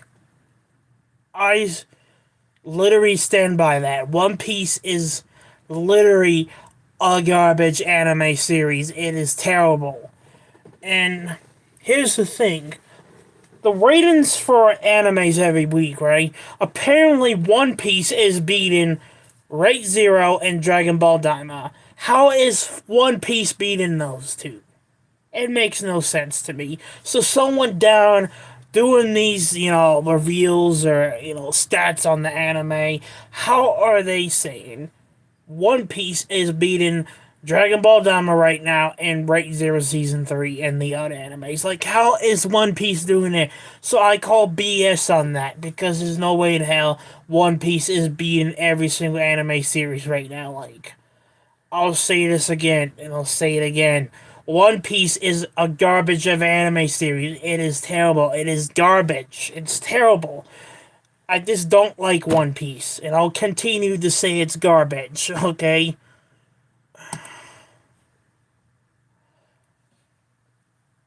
Is to have the episodes out so they can turn a 2 core season into 2, 3, 4 episodes of just recapping. And I'm like, no, we don't need that. Don't treat the audience like they're stupid. And I think Yeah, like One Piece. And there's a lot of good animes out there is much better than One Piece, and Right Zero is one of them. Like, One Piece, bro. One Piece. Ugh. one of the problems is that gets worshipped because communities get too defensive. Oh yeah, And that like is the the issue One with the Piece anime fandom, communities. bro. The One Piece fandom is very toxic. I cannot count how many times these One Piece fans have came after me for saying their anime stinks, okay? Because they can't take other people's opinions. You see one thing about One Piece, and their stupid fans are gonna come after you, man. Very toxic anime fandom One Piece is. It's a very toxic anime fandom. Like, literally very toxic. And I stand by that because you say something they don't like, they come after you, man. You say another anime is better than One Piece, they're gonna come after you. They come after me multiple times, man. Like, one time I think it was this year on YouTube. Yeah, it was this year. I was talking about in a live stream, like, One Piece is garbage. It's a anime series. The storyline's boring and all that, you know. It's nothing great about One Piece. It's the same thing over and over again. The story never changes. Like, I said that in a live stream, and someone ratted me out to one of my friends, and, yeah, see what I mean? Toxic anime fandom. I say one thing about One Piece and the fans come after me, man. A lot of times they come after me in a messed up way, and a lot of times I say something they don't like, they write me out to someone. So, it is what it is.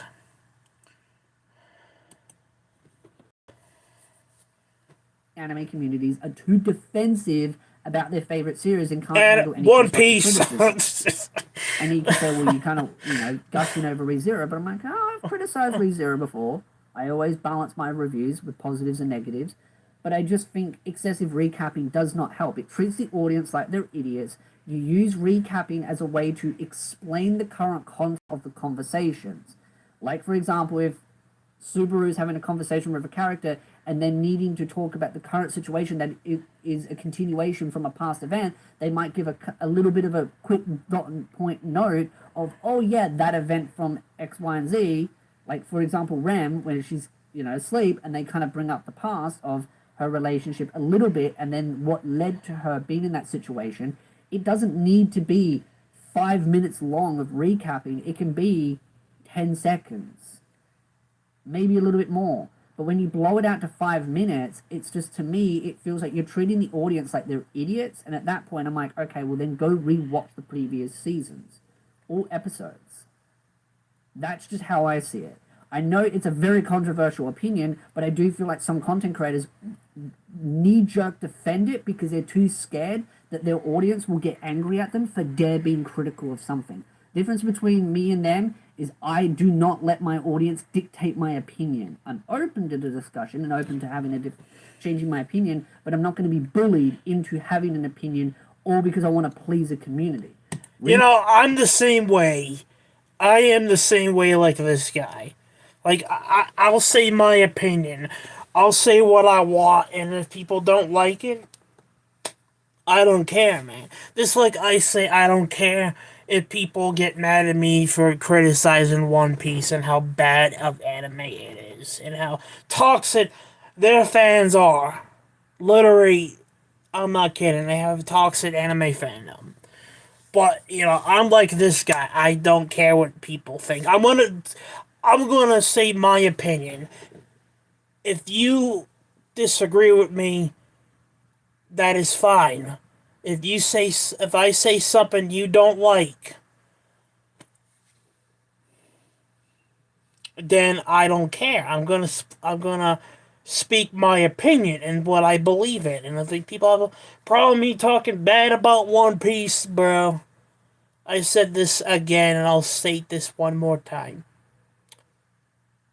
It is my YouTube channel. I do whatever I want, man. I speak my opinion. I voice my opinion. You don't like me talking bad about One Piece, whatever, man. But, I have my reasons why I think the anime's trash. I have my reasons why I think the fandom is toxic. This because how they treat other anime fandoms, how they treat other people. You say one thing about One Piece. You say one thing they don't like, they come after you, man. Okay? That is messed up. That's why I call them a toxic anime fandom. Because that's what they are. That's why I say One Piece is a toxic anime fandom and the anime is garbage, because it is. It's the same stuff over and over again. Let's go find the One Piece. Like, bro, come on now. Enough with that boring, stupid storyline. Enough with that. One Piece is garbage, man. Total garbage. And I know there's gonna be, there's probably going to be some people are probably going to say, oh, there's that guy talking bad about One Piece again, man. There's that guy talking bad about One Piece. Oh, this guy, man, this guy on YouTube, man. Yeah, there's going to be some people like that. I guarantee you there's going to be some people, man. There's always someone, going to criticize me for something, man. Just because I have my own opinion on this. Zero is one of those.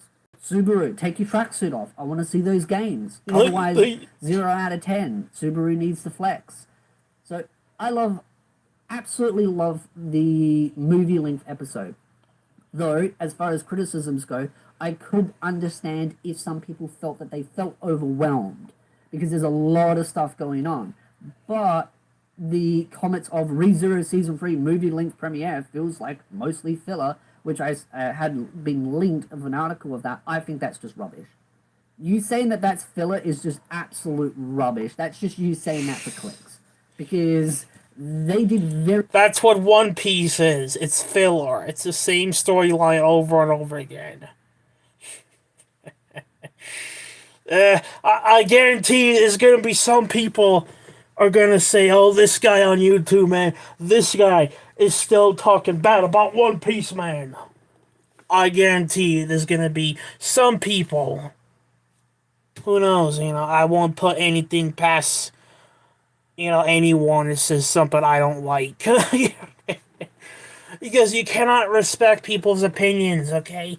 People these days, I feel like they cannot respect people's opinions. I have my opinion on One Piece. I don't like it. I already said I'm not going to say it again.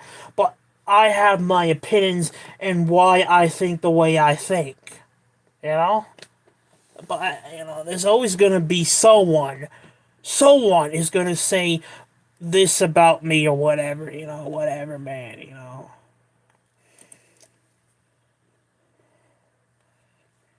Very minimal recapping, and they did a lot of world building, a lot of character building, a lot of stuff was going on in that. That's something One Piece barely has is character development. Yeah. Those episodes. They jammed it with some good stuff, and I really loved it. I loved the pacing, but I do feel like it's one of those where I can understand that you may need to watch it twice to really, even a third time, to really absorb all of what's going on, because there is a lot of stuff that is happening in that episode that it's perspective. Like, I can understand why some. I myself watched it fine first time. I might watch it a second time just to get a kind of a grasp, but I generally watch a lot of animes multiple times just to kind of see if I missed anything. Yeah, I do the same thing. Some animes multiple times. I do the same thing. You're not alone on that, friend. If it can feel a little bit too much, which I'm just saying, rewatch it again. Don't feel ashamed. Don't be bullied into feeling bad that, you need to watch something twice just because there's a lot of stuff going. I can't count how many times I have watched anime series multiple times. Like, I cannot count because there's a lot of animes I would watch multiple times. There's a lot. There's a lot I would watch more than one time, multiple times. I'm just saying I'm like that too, man. I can relate. But one anime I'll never watch again is One Piece, okay? Or High School DxD, I'll never watch that again because... High School DxD, bruh. That's shocking. And also, Redo Hitler, I'll never watch that again, man. I'll never watch that again. Attack on Titan, I would never watch again. Demon Slayer, I don't know if I'll watch that again or not. I don't know, it's 50-50. But, My Hero Academia, I'm not impressed with the anime. I'm not impressed with it.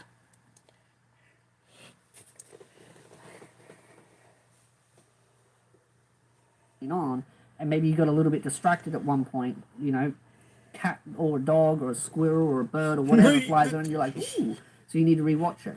So, absolutely love the episode. Love to know your thoughts in the comment section down below. What would you rate Amelia's binoculars? 10 out of 10. I myself think they look miraculous.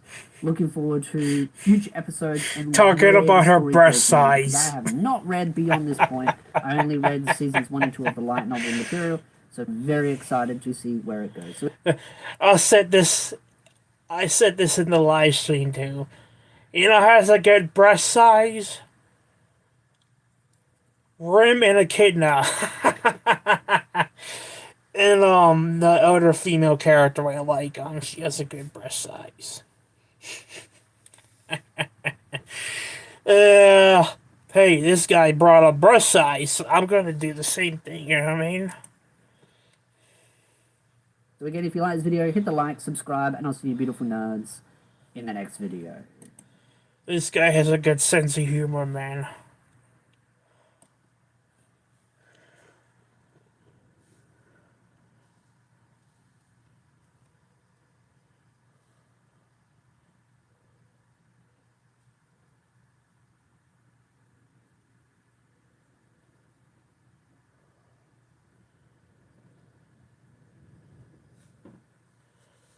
Alright, let's watch this one in there. After this one, I will give you guys my opinion on episode 1 and episode 2 of Re:Zero Season 3. I'll give you my ranking for the episode, and then I'll talk briefly about what Subaru said in episode 6 of Re:Zero Season 3, because what he said, he got on my nerves, man. He really got on my nerves. But as for clips, I was gonna do some clips, watch some clips, but this live stream has already been 3 hours and 9 minutes, so I wanna, on the next reveal, we will do some clips, okay? But, yeah, I just, I don't want to push this to 4 hours or even close to 4 hours, so besides it's almost midnight over here, I want to drop this video before, a little bit after midnight. I know how long it takes me to wrap this up here, but, and plus I want to wake up and watch football tomorrow, so, and do what I need to do after this video for the rest of the night, but, in the next reveal, I will show some clips. Alright? So stay tuned for that. Well, and I think the next live stream I am going to do on here will be anime news, and then playing Dragon Ball Sparking Zero Part 2, and then eventually near the end of the year, I will have my reveal for Re:Zero Season 3, Episode 3 and 4, and then going into January, we'll do the other episode reveals, and then by the time Right Zero Season 3 comes back from break in February, we'll be all caught up with reveals and all that, so... And then for Daima, I'll do my reveal for Dragon Ball Daima, if not this month, next month in 2025, so... That'll be the schedule, man. Alright.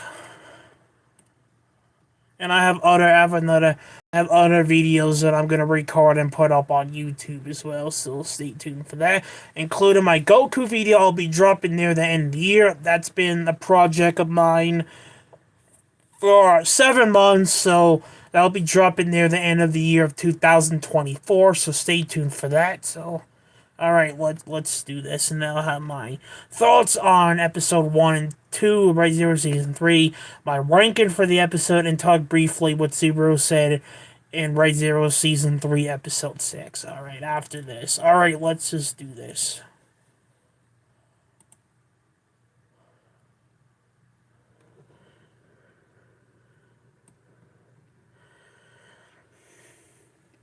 Unless we did this. Let me see.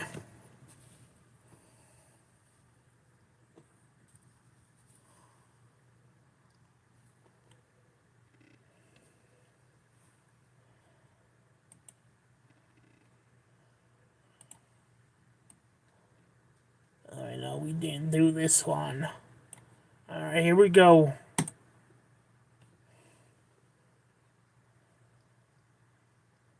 So in this video, I want to talk about a couple of small things when it comes to Subaru. I like the title of this video, man. Subaru is a weak and a simp. Yeah, that's not wrong. As a character, I may delve deeper into other components, but I kind of wanted to hyper-focus on one specific point, mainly because with all animes, as they get popular or as their new seasons air, there's always going to be those that have pearls of wisdom, of knowledge, and all these words that they throw out, like things like ReZero is not a masterpiece, it's garbage, Subaru's weak. All these things that just don't really have much weight behind them when you put any deep analysis into it. So I wanted to talk about a couple of those things, and then maybe I may talk about more of them later on, but I do think it's kind of laughable when people do refer to ReZero as garbage, and then when they criticize the series, they have no idea what's going on in the series. You know what's so funny? The One Piece fans and other anime fandoms have criticized me for liking other animes and saying, you know, I like an anime, and they get mad at me for saying that, you know, I like anime they don't like, or they like anime that I don't like. I can't count how many times I've been criticized for that, man. Like, I literally said before, this was like, I think it was like a year ago on Instagram or whatnot, I said Dragon Ball, Right Zero, Total Kawaii, the Fate series, Akame ga Kill, and other animes are better than Demon Slayer, One Piece, Attack on Titan, My Hero Academia. You shouldn't have seen people. They were treating me so badly, and they're just coming at me left and right. Well, yeah, you know, it is what it is, but see what I mean? I say something people don't like, they come after me, man.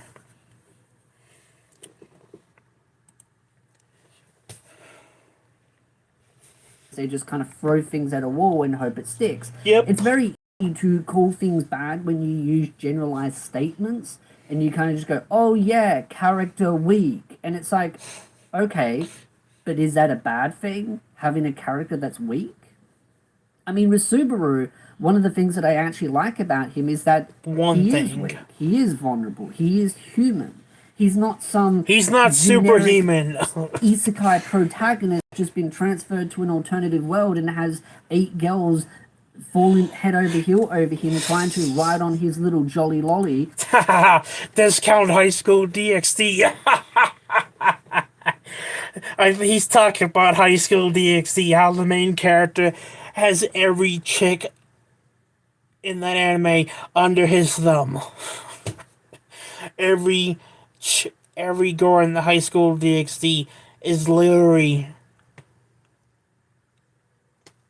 going gaga for him. Yeah. I like that he made the High School DxD reference. And the High School DxD joke, okay, that was good. I'm gonna have to give him that, man. I'm gonna have to give him that. That was very good. That was brilliant. And that's the entire season of the anime. It's just them walking around going, oh, look at me, I'm cool. I suddenly know martial arts and I can, like, nuke a continent. And woo, I've got the level of 9,000. But there's no actual build-up. There's no explaining of how they suddenly become this strong. It's just they suddenly get reincarnated and suddenly they have all these things that they've never had in their entire life. And their backstory is, I'm just an office worker, or I'm just a high school student. And that's the basics of it. Subaru is a flawed character. He has his strengths, he has his weaknesses, but he is also just someone that's trying to do the best he can with what he has. Now you could say, oh no, he's not actually weak, he's overpowered because he can reincarnate. I wouldn't really refer to reincarnation as a power that really makes him super powerful, because he's first got to die to be able to come back. And that's not a pleasant experience. One of the other criticisms that I've seen for Subaru is that, oh, he should just use that power so willy-nilly. Oh, why is he so scared of dying? Even though there are points where he will just throw himself off of the cliff just so he can quickly reset. And one of those repercussions is that people kind of look at it as like, you know, there's a situation where he tries, it doesn't happen, and someone goes, what the hell are you trying to do? And they don't understand what he's trying to do. But at the same time, the trauma, the mental scars, I mean, there's a reason why he went through that whole arc where he was just losing his mind. Because he kept resetting, whether it was his wanting or not, but he's going through these situations where he remembers all this pain. He remembers all these different pathways. They don't. So he's got all this knowledge of different situations, and it slowly builds up. Like, trauma is built up over time, and the fact that he is as strong as that he is commendable. I think he's definitely done quite well for the situation that he is, but it's not one of those situations where I feel like he's just kind of thrown all that trauma out the window or it's too much. He's trying to cope with what trauma he has, trying to make one step at a time, trying to grit his teeth and trying to push through it. And one of those things that he does is he kind of puts on a bit of performance, a bit of an act. He kind of, you know, does his little dance and he kind of gets all cheery. To me, that's him trying to cope. He's trying to push through it. That's something that I used to do when I was growing up, and I went through definitely some interesting situations. I would just grit my teeth and just put on a smile and be energetic and try to fight through those. I can relate to that. I've been down that road. Down and depressed. In this situation, his is much worse. He's coming back to life constantly, back and forth. So how you want to argue the word weak is debatable in itself. Some people could say, well, he's not weak because he's going through these major events, and some people could argue that he is weak because he's confident. And I'm saying that he doesn't need to be strong. Like, him being weak at moments is good. It shows the human element to him. There are parts where he's been strong, there are parts where he's been weak. It's a cycle, it's a roller coaster of different emotions, and I think that's what I like about Subaru as a character. He's not picture perfect. He's not one-dimensional. He's not just one of those boring copy-paste isekai kind of stories. Now, is there definitely situations where he's kind of acting a little bit simpy, I guess is the new phrase that kids like to throw out? Sure, maybe you could argue that. I mean, he is definitely head over heels for Amelia, but I don't think that's a bad thing. I do. Apparently. And that's another thing as well, is that a lot of these words get used in a weird way that they're kind of thrown as like an insult, when in reality they shouldn't be seen as an insult. Saying Subaru is weak at certain parts of the story, to me, is not an insult. I think it's a true statement, but people try to frame it as an insult. But these are the same people that will sit there and say, ha ha ha, Subaru's weak. Maybe he should be tougher. And then if he was super tough, they'd then turn around and go, oh, he's just overly tough, too perfect. It's just one of those boring isekais. They're hypocritical. That is the biggest issue with a lot of these criticisms. They're not analyzing things, they're just trying to grab mud out of any or rubbish that they can find out of anywhere and throw it at it and hope that it sticks. But when it doesn't, they then get moody and go, oh, well, let me find something else to throw at it. I'm not really going to rationalize it, but I'm going to throw it anyway and hope it makes sense. And that's why most content creators out there that do these kinds of videos generally have the emotional capacity of a teaspoon and are very thin-skinned, because it's about bait. But I still feel like it's worth criticizing, because there are a lot of people that will rally behind it and go, yeah, Subaru, wait, this is bad. But then they'll complain about an overpowered protagonist. You can't have your cake and eat it too. And I think that's one of the reasons why there are many other animes out there that try to create grounded, realistic characters that get criticism. Because people can't use their emotions for 2 minutes without brain farting and going, oh, too many emotions, I can't think, I need to go to TikTok and watch my 6-second clip because I've got the attention span of a preschooler. To me, Subaru is well crafted in that sense. Is there flaws in it? Sure, everything has flaws. But I also do think when you look at Subaru as a character that where you claim that he's simpy, it's just like he's in love. What do you think he's meant to do?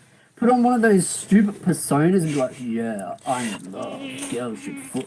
Like, again, you're doomed if you do, you're doomed if you don't, because this is the thing. He's head over heels, but this guy, man, cracks me up, man. He's doing things really stupid. I mean, in the early stage of the story, he definitely did some stupid stuff.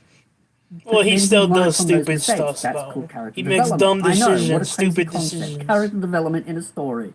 Wow, what a travesty. Must be garbage. Must not be a masterpiece, because character development in a story shouldn't be allowed. But then you look at these moments where he grows, but he's still very much, he's following through on his ambitions of wanting to help someone that he cares about. You also got to remember, he's got memories of a past that doesn't exist. So he has fond memories of Amelia, and even though Amelia doesn't have those memories, kind of the time thing, but he's very much in love. There's nothing wrong with being in love, and if he desires to follow Amelia and help Amelia on her goals, then that's his desire. Now, the whole idea of why doesn't he want to go home, there's a multitude of reasons. One, you can be swept up in the whole moment of a new adventure, a new life. It's like this whole idea of, oh, why doesn't he want to go home to his family? Because he wants to do something new and crazy and adventure. Like, at the end of the day, that's something that happens with many people. You know, they grow up, they spend time with their family, and then they go, you know what, I'm going to go on an adventure. And you say your farewells, but you keep them close to your heart. And maybe one day you'll see them again. And you try and keep in contact. But in this situation, it's a bit harder for Subaru. But he's not dwelling on the past. And at the same time, how does he know if he can even go home? He doesn't really know. He can only go with the flow and just kind of keep moving forward. I mean, if the entire premise of the story was just him trying to find a way home, it'd be kind of very boring, wouldn't it? I mean, the whole point is that he's been transported to an alternative world. He's got these powers. He's made new friends. He's made new acquaintances. And he's trying to help someone that he's in love with achieve their overall objectives and goals in life. I don't see anything bad about that. I mean, sure, you could claim he's a simp, but again, is that really a bad thing? I mean, this is the thing that I'm getting to the point. Weak, simp. What do you want? Needs to be only seen as negative so he can't fall in love and want to help someone achieve their goals? I mean, Amelia's been quite a heavy supporting pillar for him, helping him through some of these situations, even though she can barely comprehend it because of all the time stuff. She's just helping where she can. And those also around him. What I find interesting she barely is helps the him, desperation though. to She find barely criticism helps him. for a character that is demonstrating that Rim Imogen has helped Subaru more than Amelia has in the series. So don't even go there. That's why I disagree with you.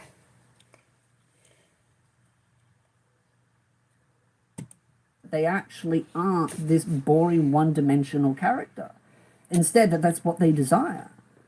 I think in itself is demonstrating that people that throw those kinds of insults at Subaru are more just trying to create a character that is even more boring and stupid and flip-flop all around the place, from being too overly weak to too overly strong, and then they'll just criticize it for the exact same things. It's that saying, you're doomed if you do, you're doomed if you don't. I think Subaru is a very well balanced character. And I do enjoy that sort of development as he's going through, and he's just trying to go with the moment at the time, one day at a time. As I like to say, every day is a new adventure. You just got to take one step at a time. And that's kind of what Subaru is doing. He's taking one step at a time, trying to overcome these issues. And as far as his powers go, they're not exactly like he can kind of control where he spawn points. And yeah, he can kind of choose to, fly off a cliff and try and reset backwards. But again, it's not exactly a fun experience. And he's only doing that out of desperation. And yeah. It's not a pleasant ride that he's going to be on. It's, as they say, it's a series about suffering, but he's doing the best he can. Amelia. And to answer that question again, yes, she would. She would destroy Amelia, okay? Goku would mop the floor with her too, okay? No competition for those two. Easy win right there. Easy dub, man. Easy dub. Alright. Let me see if we can get 8 likes on this live stream. Because like I said, I'm gonna be finishing this soon. I just have to finish this in there. That'll be it for there.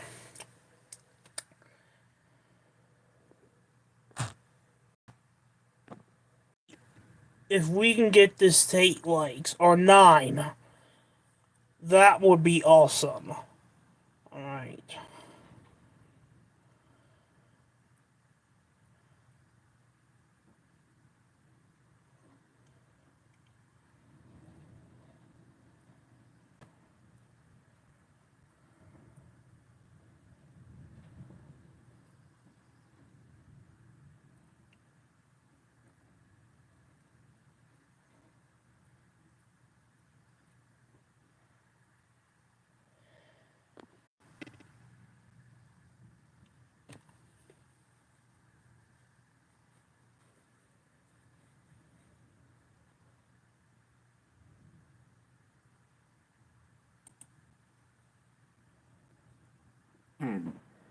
Again, I'd love to know your thoughts in the comment section down below. Keep it civil, keep it chill.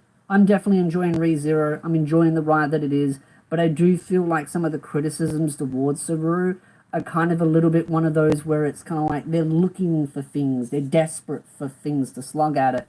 And I think at the end of the day, sure, you could argue Subaru's weak, but to me, that's a good thing, that there's a weakness in him. Is he a bit simpy? Yeah, he is. But there's nothing wrong with being madly in love. The fact that somehow being madly in... Even though I disagree with him being in love with Amelia. Because I think that's total BS. Love is somehow a sin, when many years ago, I'd say probably 5-10 years ago, it was seen as a good thing. Now suddenly it's a curse and a sin to be madly in love. I find that kind of a little bit weird. I feel like people are just so desperate to bring others down because that's because he's in love with Amelia. That's why it's a bad they're thing. a little bit seeing something of themselves in those criticisms. It's a bad thing because he's in love with Amelia.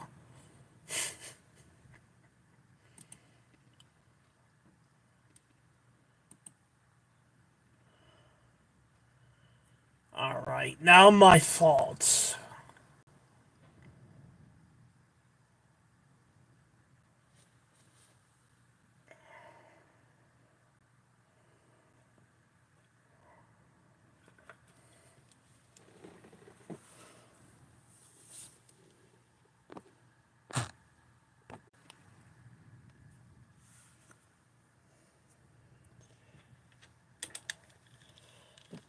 Alright, now my thoughts on the episodes.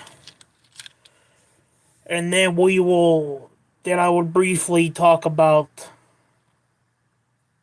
what Zero said in episode 6, because when he said it got on my last nerves, man.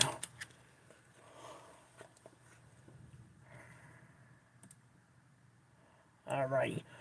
I'm gonna turn my camera around, because people need to see my face when I do these. I have my thoughts on episodes and whatnot, when I'm actually my thoughts on it.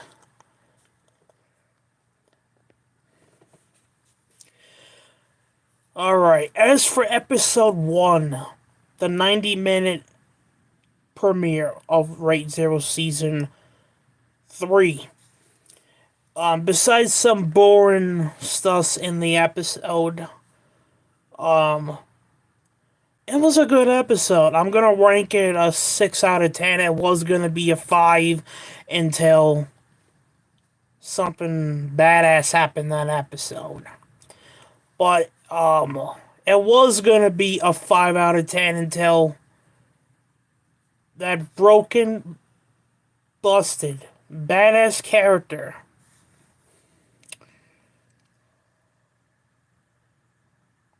Reinhardt showed up and kicked some ass and take some names, man.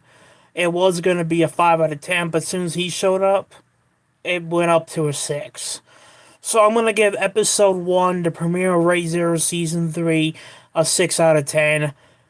But I liked episode 2 a little bit more better than episode 1. Because I like the build up. I love the fight scenes in episode 2. Even though I don't like Amelia and think she's a terrible character, her fight against the witch cultist was pretty cool. It was very good animated.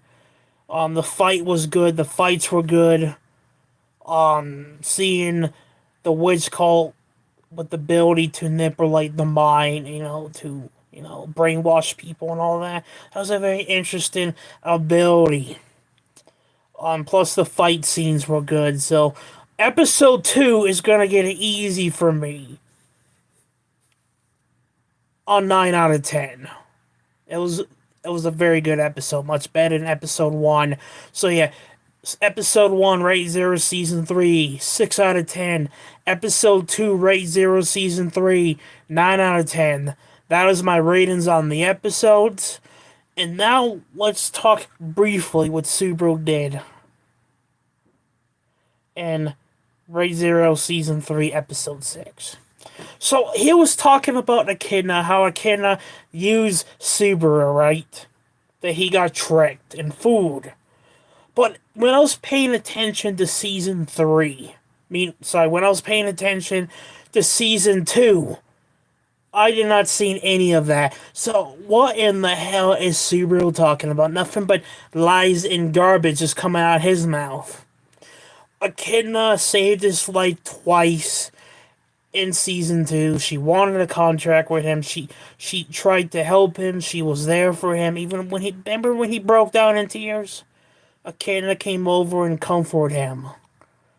I don't think Echidna used Subaru. I really don't think she used him in any way. I think she was just trying to help Subaru, and Subaru had to be a stupid, stubborn idiot and reject that.